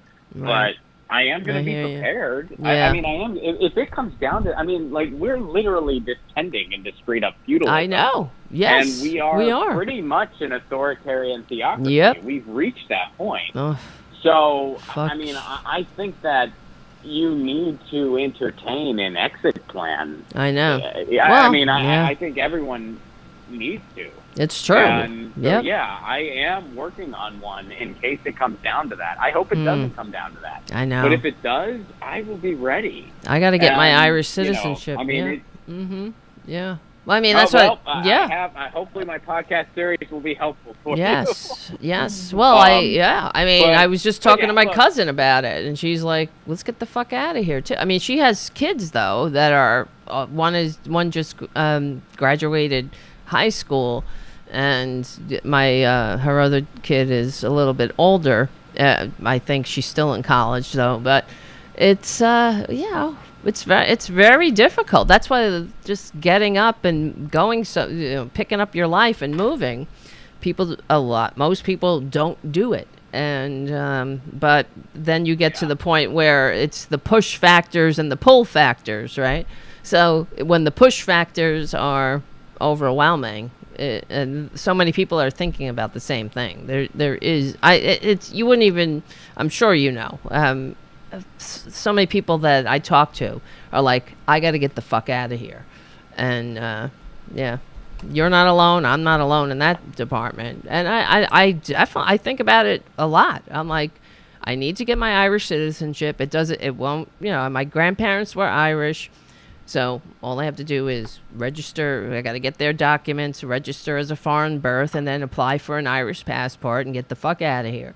But then it's like, okay, what do I do? Oh, my whole family's here. Should I move? Should I got to get a job. I got to get a house. I got to, it's like, it's not easy to do that. So, but I don't know. And then I'm like, oh, I'm too old to move. And then I don't know. It's very distressing. And it sucks to have to be in this position, really, in general, that the country is such an abomination. And I hear from people from other parts of the world, because of the show and just people that I know and who live in other countries, and they're like, what the fuck? How do you allow this to happen? Yeah, they're not even laughing at it anymore. They're just terrible. Terrified. Yes, it's horrible. Like, holy shit, man. They don't understand. I've had people offered me their couches. Right. They're like, Ron, if it gets really bad, you can move in with me. It's horrible to be. Isn't that sad? You have room for a wife and a cat. Right. That's what I say. You better have me and my 3 cats. It's just, it is sad. It breaks my heart to think about it, though, that the United States, and it just breaks my heart. It breaks my heart for the little girl that I was, who was so misinformed, but I don't know. It's not just misinformed, but that really, thought we were the good guys at one point. I guess that's what I mean. Because when I was little, that's what I thought. Oh, I was glad, because my father was a big World War II buff, and he got me into history, and I remember thinking when I was a little kid that, oh, I was so glad we were the good guys, and of course, it's a bit more complex than I understood when I was little. But now it's beyond. It's not. We're not the good guys, and I'm not even just talking about the hypocrisy of, being founded as a slave state and all that. But right now we're beyond. We are fascist. We're disgusting. We let people die needlessly without health care, and then we send kids to school to be shot and turned into fucking mincemeat, where they have to be identified through DNA. It is, and it's just an abomination. It's a horror show. And that's what someone on my Facebook, who's English, lives in England, sent me a message like, what the fuck? I don't understand. I was just talking to my wife. We do not understand how they can go on about life, take away women's right to not just to choose, but to not die in back alleys. That's what that's all about, and then also, but allow kids to be shot in school. It is so fucking sick. Yeah, it really is. So, but that's what you get it's like greed is the only value that we have in this country. Greed, and everything else is a cover up or a distraction, because that's what it boils down to. Greed is the only American value. If it's money, greed and selfishness. So that's why I say to Democrats that we have to adopt e pluribus unum as the action plan, out of many one, leave nobody behind, but I don't know, whatever. When the fundamental basis of your system is money, money and politics, and then you have these fucking Supreme Court scumbags. I mean, there's no honor. They have absolutely no honor. None of these fucking right-wingers are in it for altruism. They're not in it to make the world safe for democracy. They're in it for themselves. So, and it's just, I don't know. It's only getting worse, it seems. And that's why when people say, when you're the Democrats are going to get decimated, I'm like, fuck. Because I feel like, if that happens, It's over, booby. It's fucking over because that's the Republican. They have no scruples. They have no honor. They'll rig the game and forget it. We won't be able. We'll be done. We'll be done. That's what happened to Rome. It's like they start. I mean. Mm-hmm. Well, we're going to fall just like any other empire. It's just a matter of, how do we fall and what comes next? Because, as crazy as overwhelming as that is, and it certainly is, but, there is that hope that what comes next might not be worse. It could be a lot better. Or it could be a lot worse. I mean, we don't know. That. How's it going to be better? I mean, at this point. I mean, I don't know. If it falls, right? What's going to be if it falls? See, this is the thing. It could be a more democratic society. Well, I mean, if we stop if the behaving Republicans, like an empire and just behave that's a like different story. Country. Yeah, that's a different story. I'm fine with it doesn't the fucking reflect the will of the people. Yeah, but. What do you mean? What do you mean? I'm saying, like, if these Republicans take over. I'm not talking about one election cycle. I'm talking big picture here. Like, we don't have a representative system at all. No. Like you can see, like, the studies they've done. What the public wants, the opposite is reflected in policy. They've done, and that's the other thing. Yes, the statistically insignificant effect on government policy. That's another thing that should be on every fucking corporate media channel. That the wants and needs of working people have a statistically insignificant effect on government policy. That's just the fact. The system is declining. We are in decline. Like, there's no doubting that we are in decline. And, it's like, we have two Wall Street sponsored teams. One of them has an R next to their name. The other has a D. And this entire thing is just imploding. So, it will fall. I mean, and by the way, here's another kind of fun, eerie thing to get you to think about. Most empires last about 250 years. The United States, as we know it, is about 245. So we're kind of, we're not unique, folks. The Roman Empire lasted about 450 years. So longer, weren't they? Yeah, they were a little longer. Well, let's hope we're more like. Well, that's the empire. The republic lasted 500, and then Go ahead. Sorry. I mean, so it's like I would love to see, like the United States just behave like another country. I mean, the war machine. I would love that. No that's longer fine. The bully of the world. Yeah. And then we're just actually a representative government of people. That would be great. Maybe we can build a people's legislature like the Declaration of Independence intended for us. That would be nice. And I would love to participate in that society. But, or what could come next could be just straight up theocrat, like just no qualms about it. Like we are just in an authoritarian theocracy, which we pretty much are already. It will just exacerbate even more. It will get even worse. It will get, to the point where, they might, they who knows? Who knows where it'll end? I mean, I don't even want to make a projection. Oh, God. Who knows? Like, that can come through next week or something. Oh, my God. But, yeah, so I should go now. All right. But, all right. Well, we're talking. This is yes. Let's end on a high note. And I'm sorry, I did it again. I need to identify Ron Placone. Thank you, Ron Placone. I should have been doing that all along. Thanks for having me. But what we want to end. Me, and I'll let everyone know.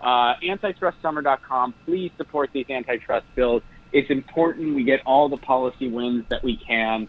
These are important antitrust bills that really affect the future of the internet, and we are in a global village, folks. So antitrustsummer.com. And if you want to catch me out on the road, I'm just getting over COVID here, so I had to postpone my shows in Iceland, which I'm really sad about. But I will be in the Northwest July 28th. I'll be in Portland, Oregon, July 29th, Seattle, July 30th, Vancouver, British Columbia. The shows are with Graham Elwood. You can get tickets at my website, ronplacone.com. And follow me, Ron Placone, on all social media. I'm most active on Twitter. And thank you for amplifying this important cause, Tara. And I thank will you talk so to you much. soon. All right, Ron. All right. Thank you so much. Always a great conversation. I'll talk to you soon. Bye-bye. You too. Peace. Bye-bye. Ron Placone, everybody. RonPlacone.com. Always love Ron, having Ron on the show. Ron's a great guy and also a great person, a great human being. And I love our conversations. I could talk to Ron all night. Really. So thank you again, Ron, for everything. And for all the work you do. Hold on a second. Let me just shut down my phones. So, because I got to pay. And that means I have to ask for patrons whenever because I got to pay. I got to pay. You know what I'm saying? This shit ain't fucking free.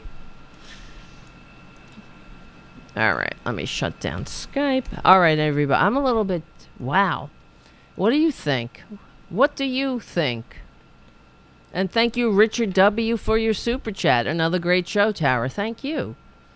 Thank you for your validation and helping the show keep going. Keep going and growing. Oh, God. I'm like... What time is it? That was a great show. It was great. Thank you, Haiku. Haiku says, good talk. And, yeah, Ron is... He's not kidding. I do understand where he's coming from, obviously. So, the whole system is fucked up. But this is what we talk about on the show here, too. We understand that. We're not living... this isn't the Stephanie Miller show. So, we're not... thinking that Nancy Pelosi is going to save the day. Because, honestly, I believe that Nancy Pelosi... I know, he does. Haiku says he calls me Tara. He does. I like that. I like that. You don't like that, Haiku? It's just a different accent on this syllable or something. And it depends on... People always ask me when I'm introduced, they're like, is it Tara or Tara? And I say, whatever. I had aunts who called me Tara. And I had aunts who called me Tara. And I don't mind it. I like it, actually. It makes me feel a little bit like classier for a second. Like I have a little bit more class in my ass. Right? That was a classy thing to say. I'm so tired. That's what scares me. I'm not tired. I'm tired of watching the fucking shit roll down and turn into shit. Yeah, let me, speaking of, let's see, there's a couple of things I still have left to talk about. We got a lot to talk about.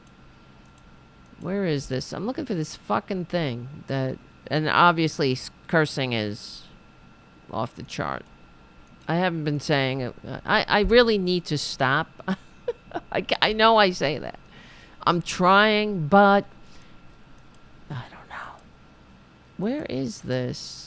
Let me see. I guess I didn't save it. Shit. This is the thing that it's about Nancy Pelosi. Hold on, Nancy. See, Nancy read a poem. This so irritated me when Roe v. Wade was overturned. Nancy read a poem. But except it was the same poem she read after January 6th. And I can't take it. This is why the old guard, thank you. Thank you for your service. Please go away. Please go retire.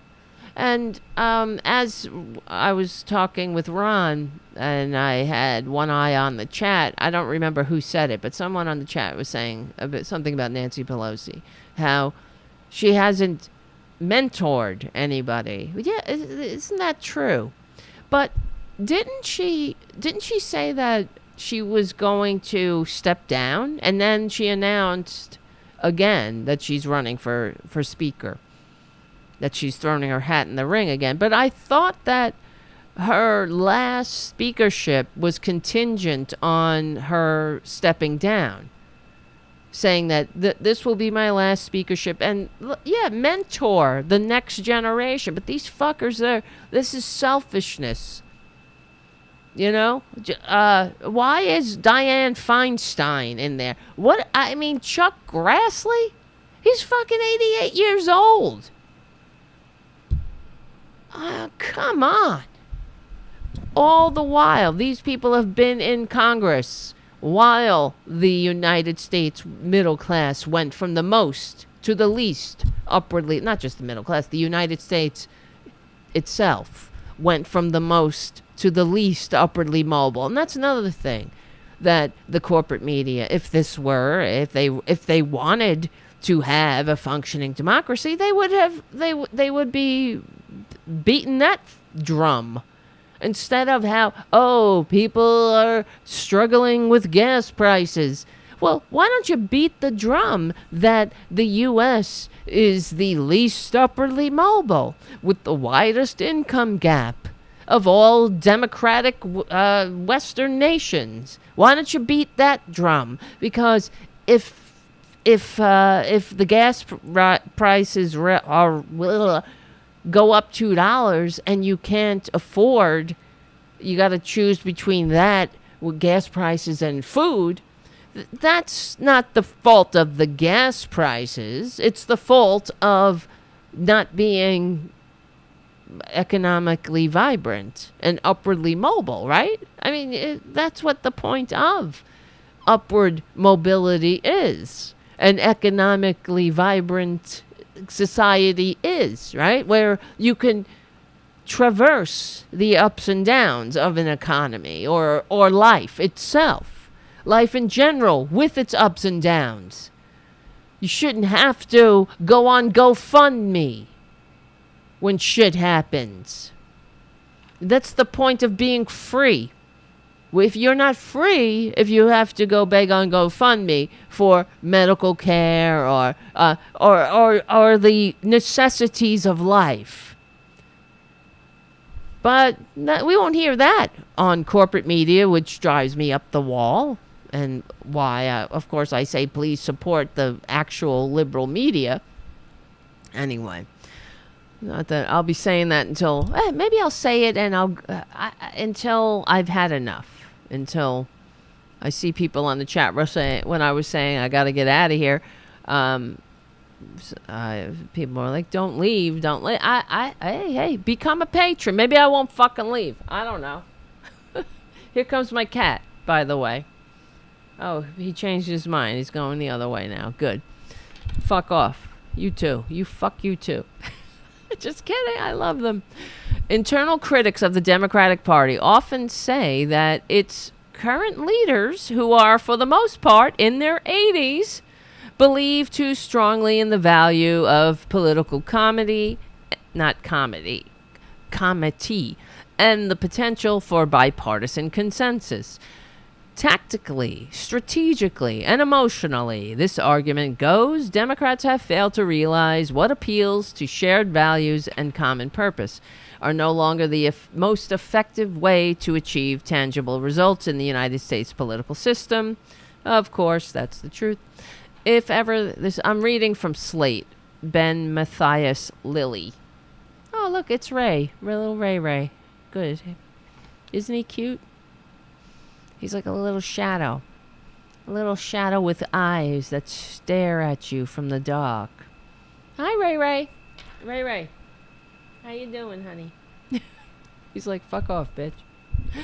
If ever there was a time to abandon these dated beliefs and respond with urgency, anger, and the exercise of the limited power of the left, the critics suggest, surely it's in the summer of 2022, when Americans are seeing their rights stripped from them on a near daily basis. All right, get to the point here. The argument may or may not be correct, but it seems germane to House Speaker Nancy Pelosi. Her response at a Capitol press conference to the Friday Supreme Court decision that overturned Roe v. Wade. She said, I am personally overwhelmed by this decision. From time to time, I quote this poem from EU. How do you pronounce this person? I don't know this person. Yud Manor. He's an Israeli poet. I met his wife when I was in Israel. When I've been in Israel, she says. Excuse me. He says, I have no other country, even though my land is burning. Only a word in Hebrew penetrates my veins, my soul, with an aching body, with a hungry heart. Here is my home. I will not be silent, for my country has changed her face. My country has changed her face. How wonderful. I shall not give up on her. I shall remind her and sing into her ears until she opens her eyes. Clearly, we hope the Supreme Court would open its eyes. Shut up. Shut the fuck up. Oh, how stirring. If this poem seems familiar, perhaps that's because Pelosi also read it 1 week after January 6th, after the January 6th riot at the Capitol during the second impeachment trial of Donald Trump, concluding it by expressing the wish that her Republican colleagues would finally open their eyes. God help me.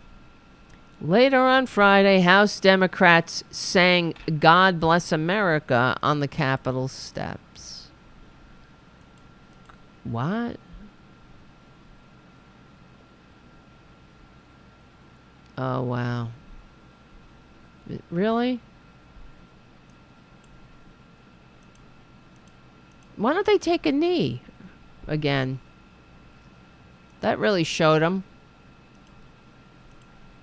I hope the night with the light from above, from the mountains to the prairies, to the oceans, white with foam. Oh my God. God bless America. My home, sweet home. Oh, thank you. With the light from above, from the mountains to the prairies, to the oceans, white with foam. God bless America, my home, sweet home. God help me. The night with the light from Incidentally,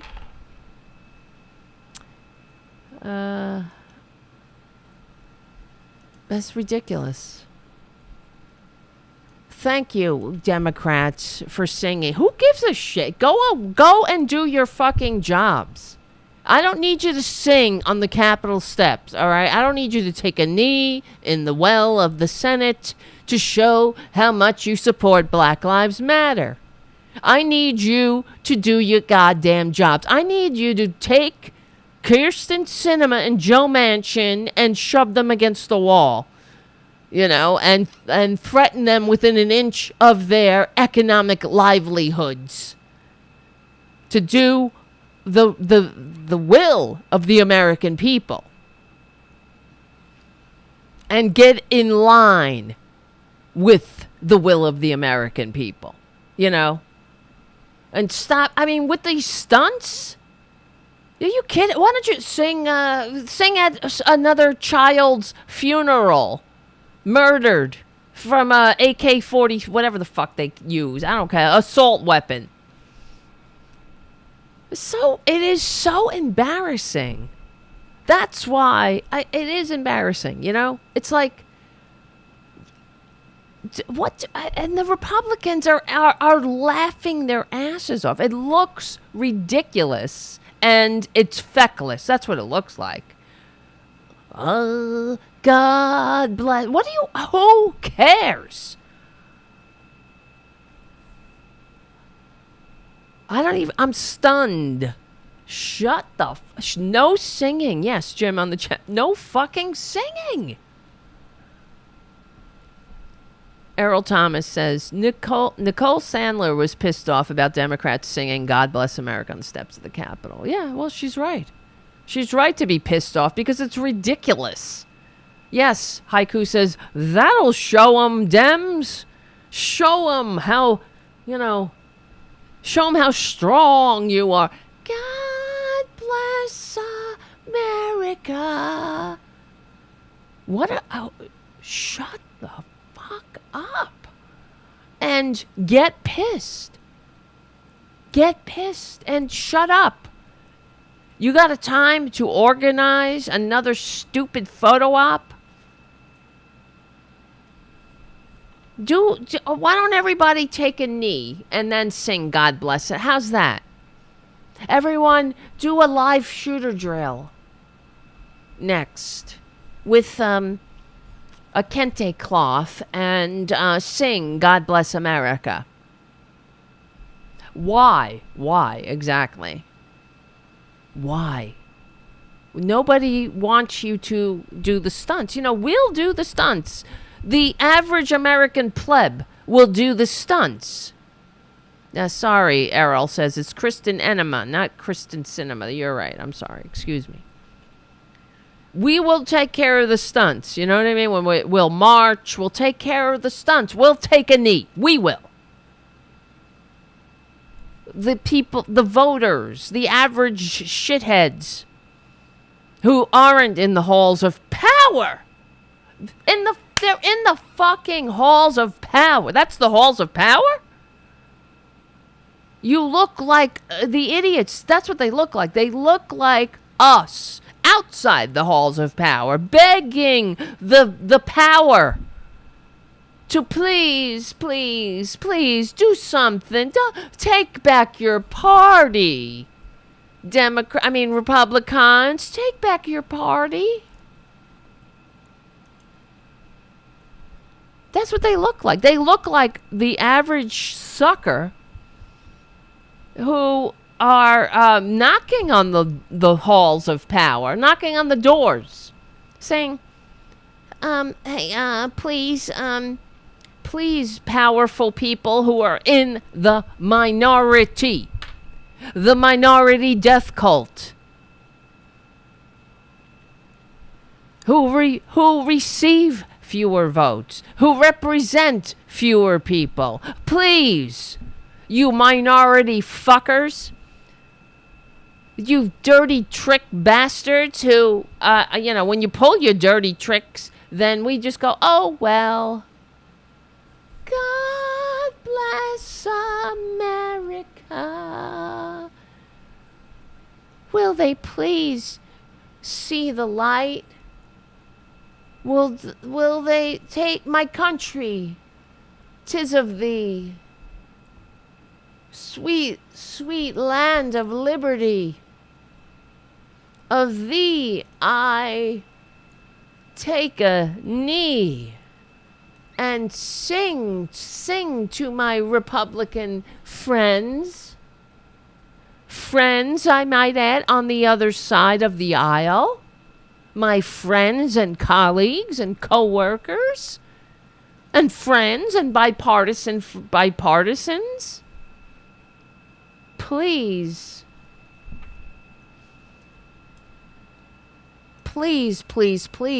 take back your party, because my party is too busy reading poems and wearing kente cloths and saying take back your party. Am I pronouncing that right? I think I am. God bless America.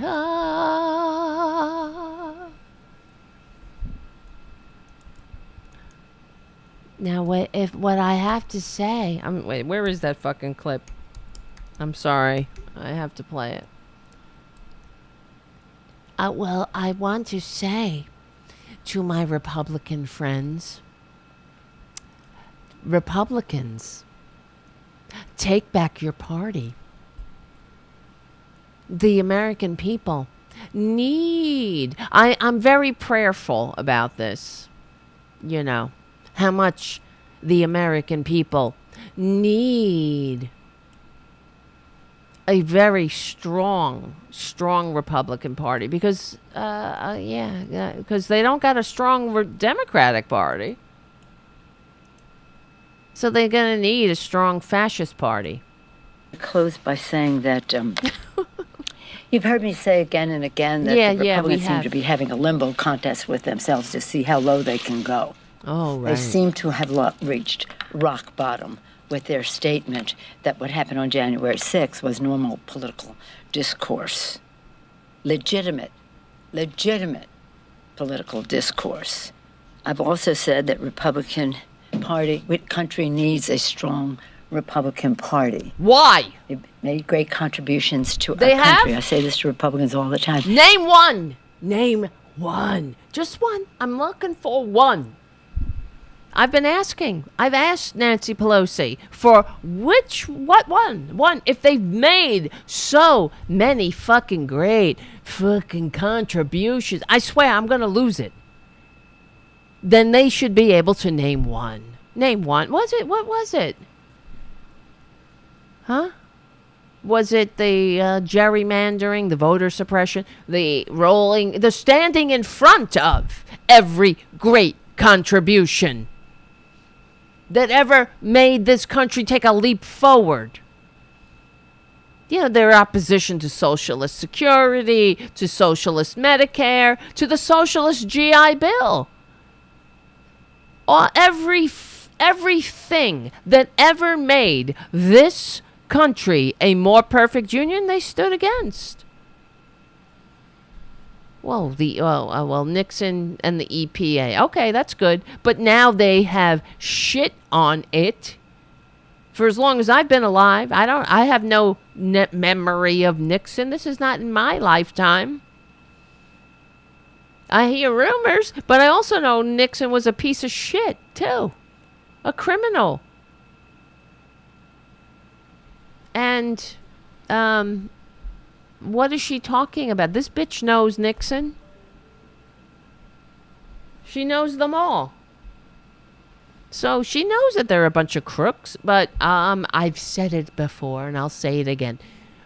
They're such a strong party, aren't they? They're so strong and capable, and they care about the American people so much when they're, inciting violence against their political opposition, which isn't new, by the way.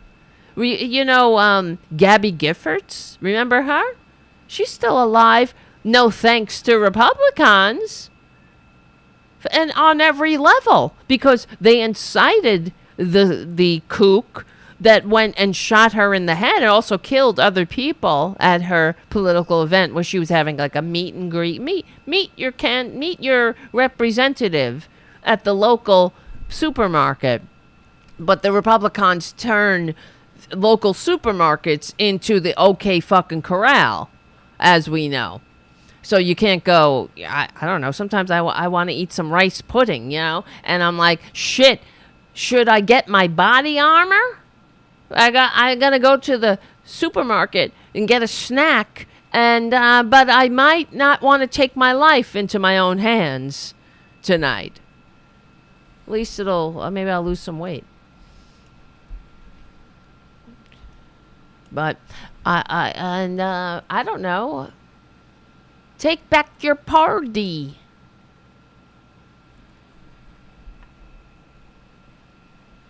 Because they've done so much good, you see. And while they're out there singing, God bless America, and then they go into to have their press conference every day. And at the press they go from the feckless photo op to the press conference where they pine for Republicans and use their platforms to remind the American people how much wonderful things the fucking Republicans have done. The Republicans. I swear to God, somebody get my grandmother in here now. Grandma, get that ghost grandma here. I want to talk to. I need an explanation. What were you thinking?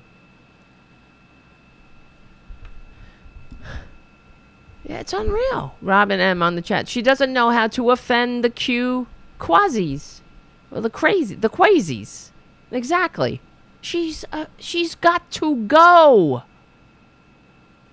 Let her go take a knee somewhere off the public fucking dime in the public time. We need somebody up there that's going to fight and say, enough. We got fascists. We got the fascist wolf at the door. And they're turning this country into the dark ages, because we went from rolling back the New Deal, rolling back the progressive era. We're in the new Gilded Age, and now they're dragging us to the dark ages. It's not enough to just destroy the entire middle class. They need us in the fields and dumb and begging God while we await our rewards in heaven, while the Republicans funnel all the earthly rewards to the top, and then they have their big, giant, authoritarian con man barking at the plebs, who the minority group du jour to hate is. Exactly. Jim on the chat. Grandma, I need your supervisor's phone number. It is life in a Philip K. Dick novel, Winston. Take back your party from this cult. Take back your party. Shut America the fuck needs up. a strong Republican Party. Well, how about we take back our party, bitch? I love the body movements here. The American people need a strong Republican Party. See? Strong like bull Republican Party. They've done so much good. This cult. Take back your party. America needs a strong Republican Party. We don't need a fucking Republican Party. Period. Strong, mediocre, middling, weak, tall, short, pleasantly plump. We don't need it. We don't need a fascist fucking party in this country. We don't need it. Unreal. You dumb. Oh, don't worry, because when fascism comes to America, Nancy Pelosi will still have her two $40,000 refrigerators side by side to stuff her feelings with ice cream. $15 a pint ice creams. While we're out here screaming. I scream, you scream, we all scream. We could be screaming for numerous things. Screaming because the gunman is loose in our supermarket. Screaming because we just found out we have an illness we can't afford. And we need a day off that we don't have.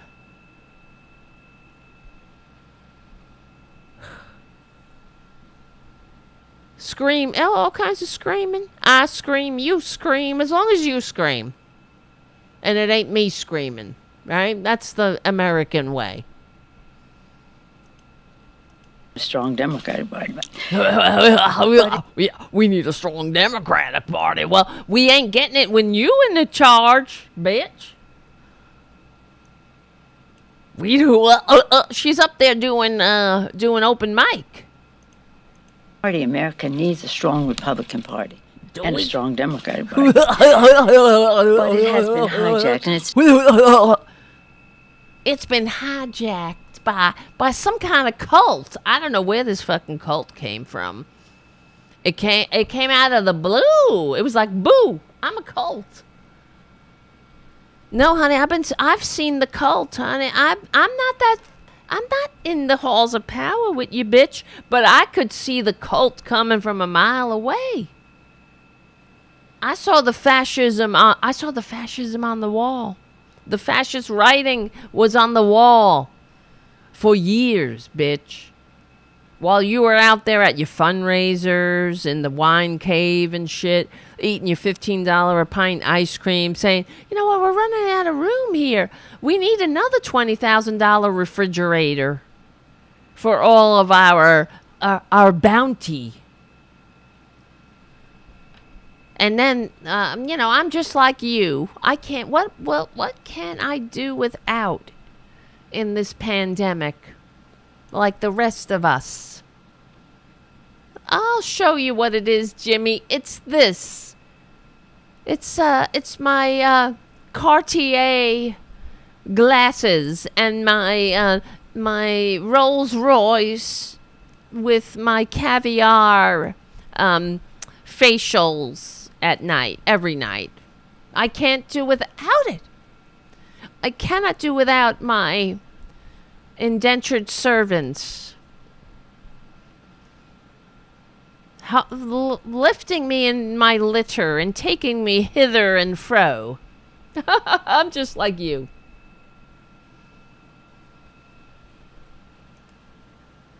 We're in this together, everyone, this pandemic.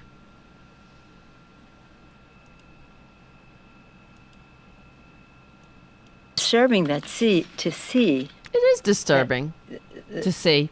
Republican leader of the House literally refused to condemn that resolution of legitimate political discourse. Can you believe he it? Literally ran away from the press when he was asked about his position. Well, take back your party. It's not like they haven't run away before. I mean, take it back. Because we're out there, singing. You'll see us. Don't worry about it. We need a party that's not going to sing or take a knee. So we'll be out there singing and taking a knee while I guess the Republicans are shitting on our Constitution and shoving women into back alleys to die. It's okay. Holy Mother of God. So, but this is take back your party, right? This is not over. This didn't happen overnight. This shit's been going on for fucking decades. And Nancy Pelosi just figured it out? No, it's bullshit. That's why she's got to go. She's got to go. She needs to go. There has to be, put somebody who has a clue in front of, leading as the Speaker of the House. That's the minimal. See, the House is supposed to be the closest body to the people. Then you have the Senate. That's supposed to be like the House of Lords. But now we got a House that's a majority millionaire. I don't know. We don't live in a majority millionaire nation, do we? God in heaven. Take back your party. Oh my God. Anyway. And here's a couple of other things. I'm looking at this. I actually have to I have to pee. I'm getting very close to everybody. I wish I could. I need to I too many coffees. I didn't prepare. Maybe I should play a video and then I'll go pee. Then I'll feel better. You know what? Let me play this. I'll play it off the screen. It will only take a minute. Because I gotta... Hold on. Oh, it's stupid. Hold on a second. It's this Chelsea Handler clip. But she She was guest hosting Jimmy Kimmel. Hold on. Where is it? Women to give birth like livestock, pro-life. But your party opposes all of those things. Here it is. Here it is. Here it is. I'll play this bit and then I'll be right back. The House can do. She read a poem. Oh yeah, she's talking about that. A poem that she also read after the insurrection. That's called a whoopsie doodle, Nancy. We are facing the biggest rollback Can you hear of that? American rights in a century, and she's searching her Gmail for that one poem that always fixes everything. And while Nancy Pelosi was doing a congressional... Can you hear that? It sounds a little low. All right. You guys can hear that, right? Just gonna play this. National Poetry Slam. If you can't tie your penis in a knot, you're not a real man anyway. Shit. What happened? Pandemic also pro the House in the midterms. None more so. All right, sorry guys. Sorry. Where is it? Here it is. Here it is. Radical thing the Speaker of the House can do. She read a poem. A poem that I'll be right back. also read after the insurrection. That's called a whoopsie doodle, Nancy. We are facing the biggest rollback of American rights in a century, and she's searching her Gmail for that one poem that always fixes everything. And while Nancy Pelosi was doing a congressional poetry slam, Republicans were taking a victory lap and looking ahead to all the terrible things they can do if they take back the House in the midterms. None more so than Minority Leader Kevin McCarthy. If you were Speaker and House Republicans win the majority, what are some of the abortion bills that you would put on the floor? Well, first and foremost, I believe in saving every life possible. We will continue to look wherever we can go to save as many lives as possible. Just as long as that life doesn't need baby formula, affordable health care, or a place to learn without getting shot.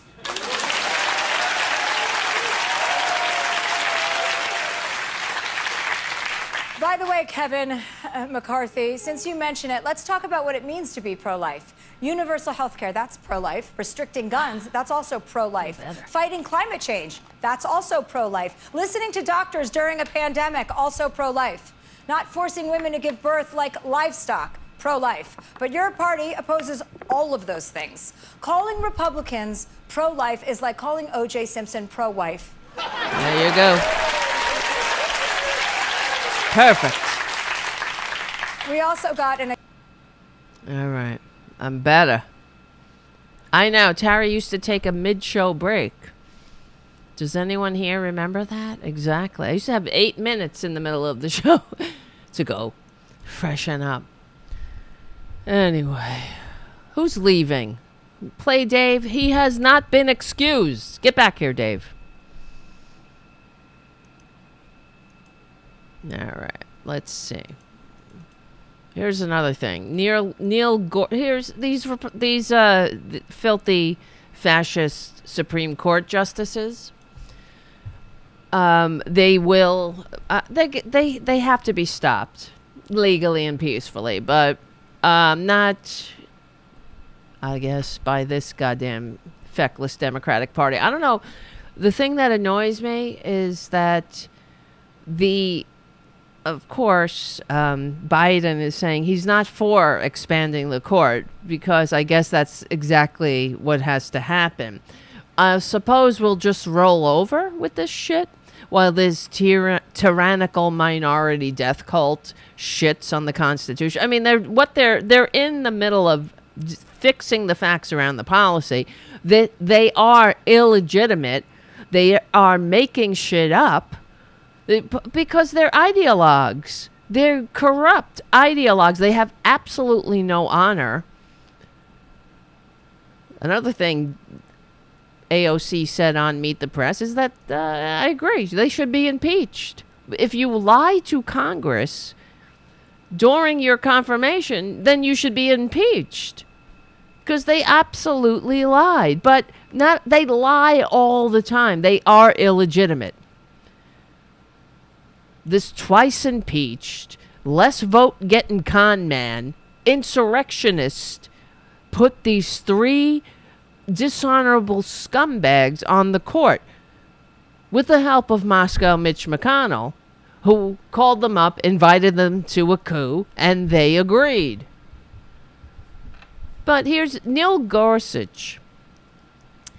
This is from the Huffington Post. There were another disgusting ruling, an anti-American, anti-democratic, small d democratic, unconstitutional ruling. I'm no constitutional scholar, but and I know that Lauren, banned from the bowling alley, Boebert, is all sick of this separation of church and state junk. But that's what the foundation of the country, partly because the founders, they lived in a world with church and state, where church and state were intertwined. And we lived in the human race lived in that world for 2,000 years. And that part that the Republicans want to take us back to is called the Dark Ages, where the church and the state are intertwined, where the rich run and own everything, where the intergenerational aristocracy gets shoved into positions of power because of who they know, not of who they are, not of their merit, but of who they know. And the people have no power. They survive on the scraps that fall from the table of the rich, and then if they have any problems, they run into, and if they need help, they go to the church. This is the world they want to take us back to. There's no government schools, no public education. Education is a providence of the rich. This is show me where I'm wrong. Show me where I am getting it wrong here. Because everything that they want to take us back to, I mean, that's what they want. They are unfit. They hate democracy. They hate America. Okay, so here's another thing that they did, these scumbags did. Neil Gorsuch, the dishonorable Neil Gorsuch, misconstrues the facts in school prayer case. A praying football coach was said to offer a deceitful narrative that the Supreme Court conservatives were nonetheless happy to accept. And this is in the Huffington Post. Paul Blumenthal writes, the conservative Supreme Court supermajority, okay, the illegitimate supermajority shoved on there by dirty tricks, ruled on Monday that public school employees may offer public religious prayers while working on school property. Fuck you. The 6-3 decision written by the dishonorable Neil Gorsuch and joined by the other 5 fucks, the other 5 fascists, overruled a 1971 decision. Of course, this is what they're doing. It's like a goddamn fire sale. You know, it's like Crazy Eddie. His prices are insane. I don't know if you remember that. But you know what happened to Crazy Eddie in the end, you know. He was arrested. Let's hope that's the same fate shared by these scums. So they overruled a 1971 decision that laid out how government should act to keep itself separate from the promotion of religion. Well, why not the Satanists, right? Because apparently that's what happened after this happened, after this ruling came down. I mean, God bless the Church of Satan. Right? For real. Let me look this up. Church of Satan. Because they were like, hey, don't leave us out. We want to put on our Satan prayers just like you want to put on your fake love of Jesus show. And I hope they do. They need to. Yeah. Pray for sanity. Yeah. Let's see. The decision accomplishes this by echoing a tale The tail. Okay, let me start again. So they said that overrules this 1971 decision that laid out how government should act to keep itself separate from the promotion of religion. The decision accomplishes this by echoing the tale told by Joseph Kennedy, a high school junior varsity coach, football varsity coach, an assistant coach for the Bremerton School District in Washington State, who was fired from his job in 2015.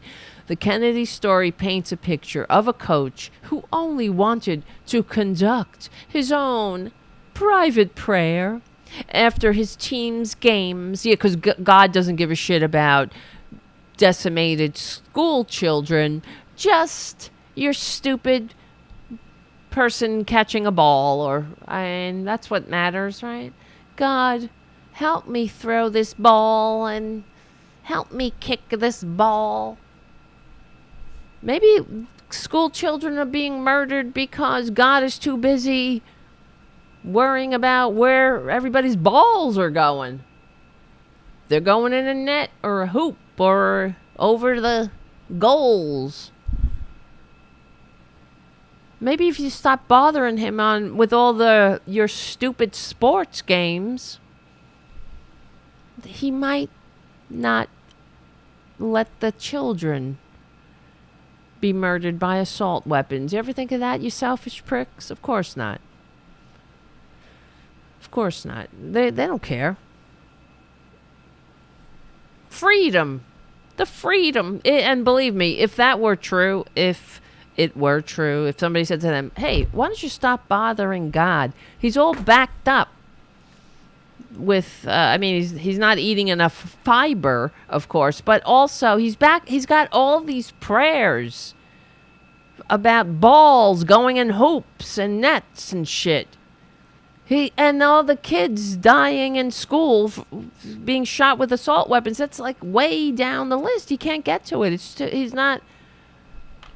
He's got to hire a million more angels. I know the American people, with the help of their con man so-called president who received fewer votes, sent 1 million more angels to give him a hand, but he still can't keep up with all of the demand about balls going in nets and hoops and shit, and going over goal, going in between the goal, and so stop praying about that inane bullshit, and maybe the kids will be saved. You know what they wouldn't do? They wouldn't stop,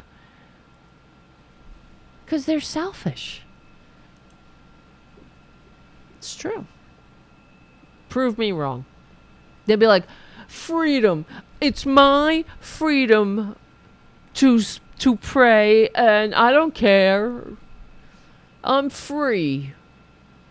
Because they don't give a shit about anybody else but themselves, as stupid as their prayers might be. So Kennedy's stories paints a picture of a coach who only wanted to conduct his own private prayer. The story, however, misconstrues the facts, as Justice Sonia Sotomayor noted in her dissent. It buys hook, line, and sinker what the Ninth Circuit Court of Appeals Judge Milan Smith, a George W. Bush appointee, declared as a deceitful narrative. What else is new? But Kennedy echoes it, right? So Kennedy was fired from his job, Gorsuch writes, because he knelt at midfield after games to offer a quiet prayer of thanks. No, he didn't, you dumb fascist. And he did so while his students were otherwise occupied. No. This is what Gorsuch writes. Because he's got no honor. And he thinks we're as dumb as the Republicans. But he forgets that the majority of the American people are not as stupid as the people who vote Republicans, because there were more of us. And it doesn't matter. Kennedy has a history of praying in context of football games, because there's no other thing that matters to him. Gorsuch acknowledges that as much. He began by praying, quote unquote, on his own. But over time, this is the quote, some players asked whether they could pray alongside him. No, they didn't. He made a fucking federal case out of it. He made a production out of it. The number of players joining Kennedy's post-game prayers at the 50-yard line grew to include most of the team, though it fluctuated from game to game. The coach then began incorporating short motivational speeches because everybody wants this piece of shit to motivate them. This divisive, selfish asshole who hates Jesus, by the way, because Jesus told him directly and specifically to shut his filthy mouth and pray in his closet. That's what he said. Right? Let's see. Jesus. Let me see. Jesus. Pray. I'm sorry. I can't type as well as talk. Jesus. Pray. Oh, Junior, what are you doing over there? What's over there? What are you doing? What are you scratching? In your closet.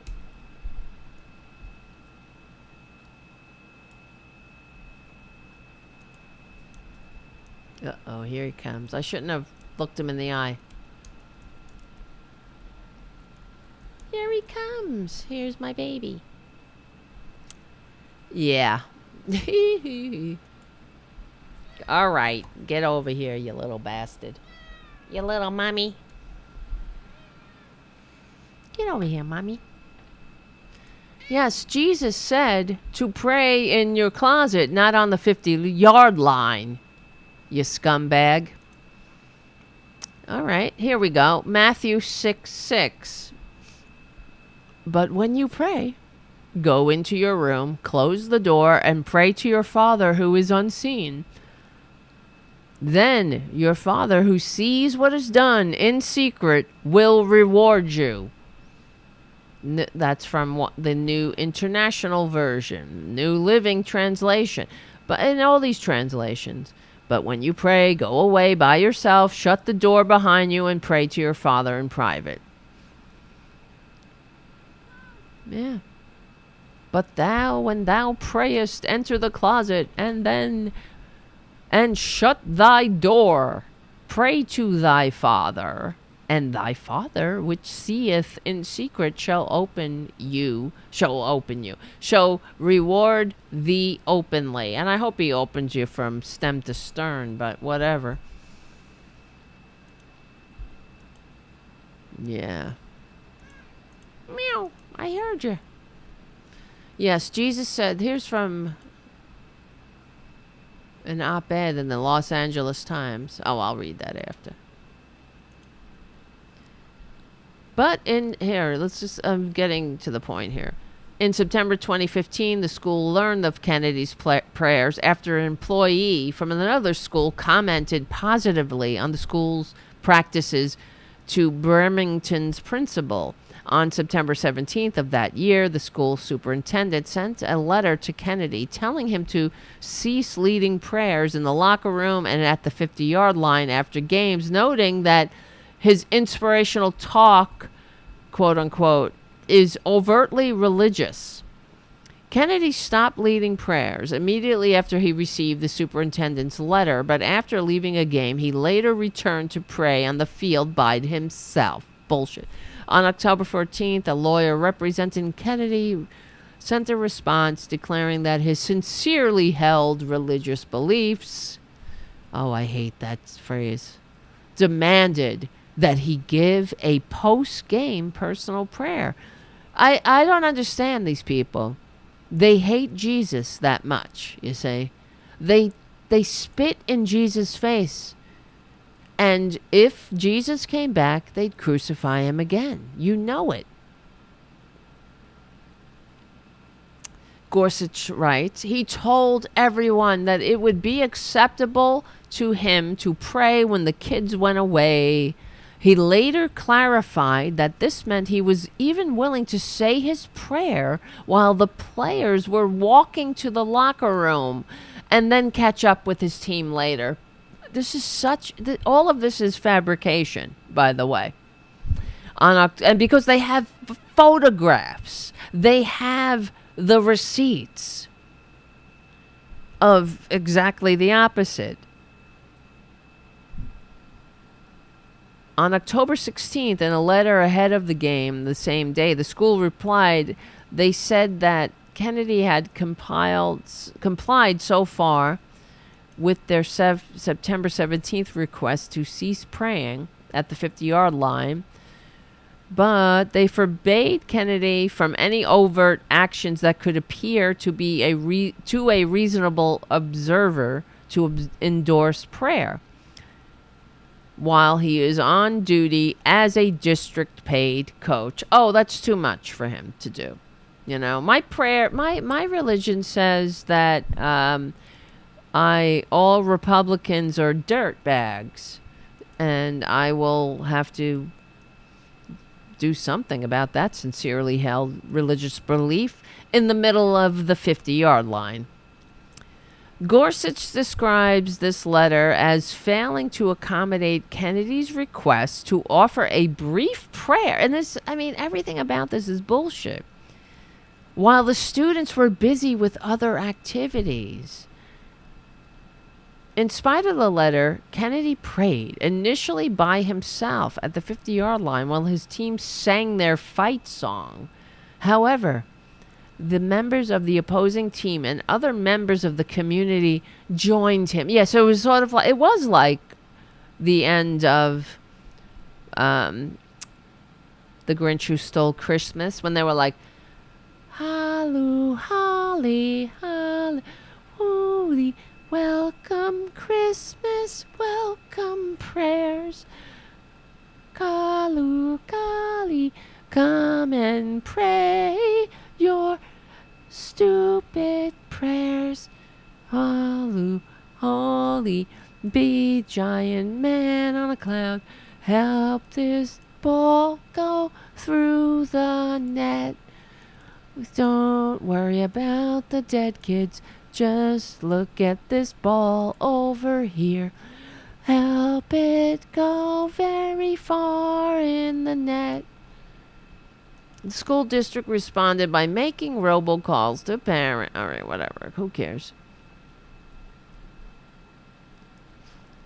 Okay, that is the story as Gorsuch and the majority tell it, but this tale is highly deferential to the story presented by Kennedy, the one that Judge Smith declared a deceitful narrative. Sotomayor does not dispute the origin of Kennedy's prayer. He started his prayers at the 50-yard line after he was hired in 2008. But eventually, a majority, blah, blah, blah, he didn't ask. But Kennedy also began to lead prayers inside the locker room, before and after games. Gorsuch described these prayers, as a school tradition. You see, they just opened the fucking floodgates. And trust me, I hope it bites them in the ass. I really do. I hope that the Church of Satan goes everywhere. Goes on that, gets on every game at the 50-yard line, joins, starts doing incantations and pentagrams and shit. Junior, you're annoying me now. Again. So, it's not very often that the Supreme Court includes photos, but this is a photo from the Supreme Court decisions, right? Sotomayor included this photo to prove that this wasn't just a quiet man bowing his head in deferential prayer. It was a freaking event. Anyway, whatever. What a surprise. A dishonorable asshole who Moscow Mitch invited to a coup is a dishonorable piece of shit. in his filthy lies. I can't believe it. Enough is enough, but okay. It's never going to end until we end it legally and peacefully. They can't help it, you see. They just can't help it. From Lauren Boebert denouncing the separation of church and state. Oh my God. For telling her assholes the ones who vote for her, that God appointed Trump to run for president. Things like that. But Adam Kinzinger said, well, he after Lauren banned from the bowling alley, Boebert went off on the separation of church and state. I mean, do you see where this is going? I know you do. But, oh well, Nancy Pelosi, keep singing. Representative Adam Kinzinger warned of a Christian Taliban while criticizing recent remarks by his colleague Lauren Boebert. Boebert, a staunch supporter of the con man, recently took issue with the constitutional separation of church and state. I'm tired of this separation of church and state junk. That's not in the Constitution. Really? It was in a stinking letter. And it means nothing like they say it does. Well, no religious test. That's in the First Amendment, if I'm not mistaken. The establishment of a religion. Oh my God. Somebody help me. Somebody. The framers of the Constitution were concerned about the imposition of a specific religion on its citizens, as well as the persecution of citizens for their religious beliefs. To protect against this, the First Amendment states that Congress shall make no law respecting an establishment of religion or prohibiting the free exercise thereof. Kinzinger slammed Boebert's opposition to the principle of keeping religious separate from government. There is no difference between this and the Taliban. We must oppose the Christian Taliban, and I say this as a Christian. He tweeted Wednesday morning, sharing an article of her recent comments. The Taliban, an Afghan militant group, forcefully impose an extremist interpretation of Islam on their nation's population. Oh my God, help me. And that's what they are. That's what they're doing.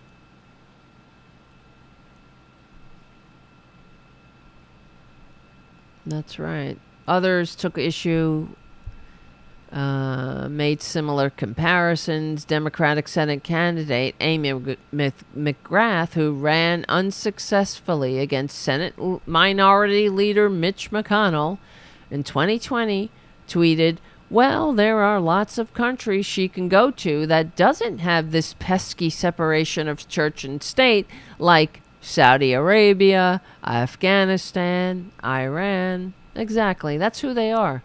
That is them. That is who they are. You know that. Help us. Lordy. Lordy. Lordy. Wow. I can't take it.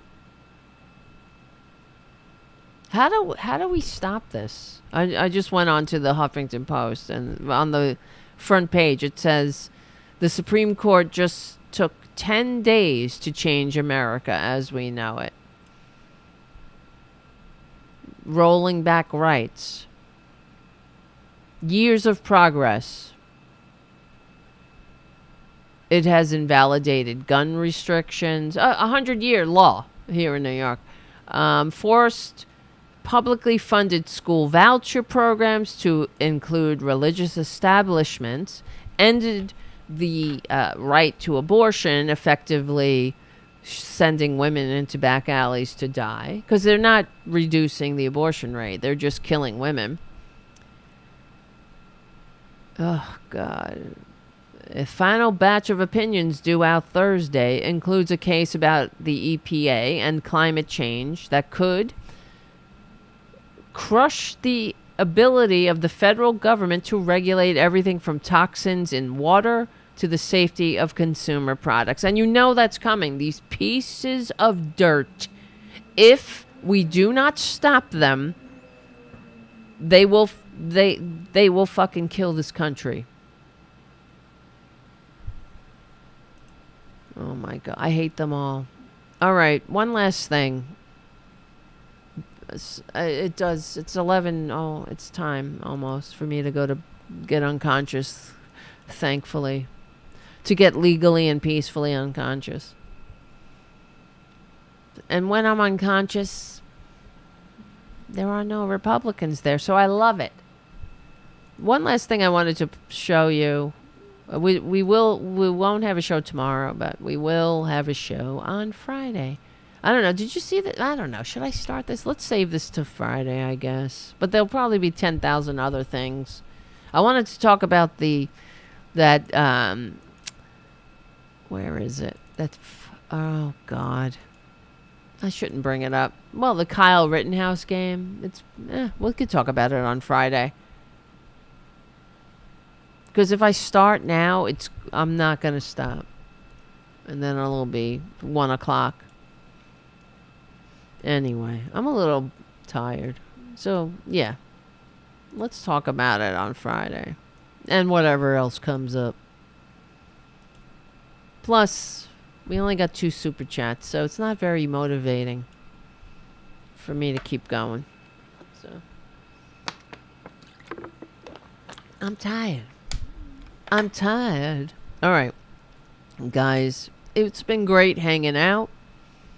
If you can, please become a patron at patreon.com/Tara Devlin. I don't know. Nobody listens to me. I keep saying it, but nobody listens. So what are you going to do? Every day that there are no new patrons, because I get one day closer to leaving. On a jet plane. Don't know when I'll be back again. Ever. Anybody in Ireland listening to me? If there are any Irish listeners, preferably rich lesbians, hot model types maybe, I don't know. I'm not that picky anymore.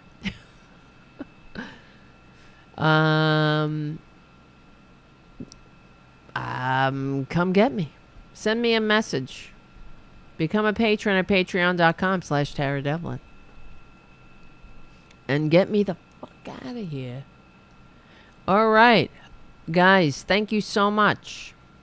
I know, Winston, thank you. You will always have me as a patron, Tara. Thank you, guys. Thank you, Winston. I appreciate that. I know that. I do appreciate everybody, for all the OG Tarabusters. And all the ships at sea. Thank you so much. Well, why don't you all go out, fan out across your respective neighborhoods and tell 2 friends about Tarabuster. Yeah. Say, have you heard the good news about Tarabuster? Right. Let's yeah, that'll be fun, right? Errol Thomas says, this Friday, let's diss Slime Rottenhouse. Yeah, I think so. That might be fun. And it's not a quickie. That's the thing. If I start now, I'll never go to sleep, and it'll get me all round up. But I do want to thank Ron Placone for another great conversation, for hanging out.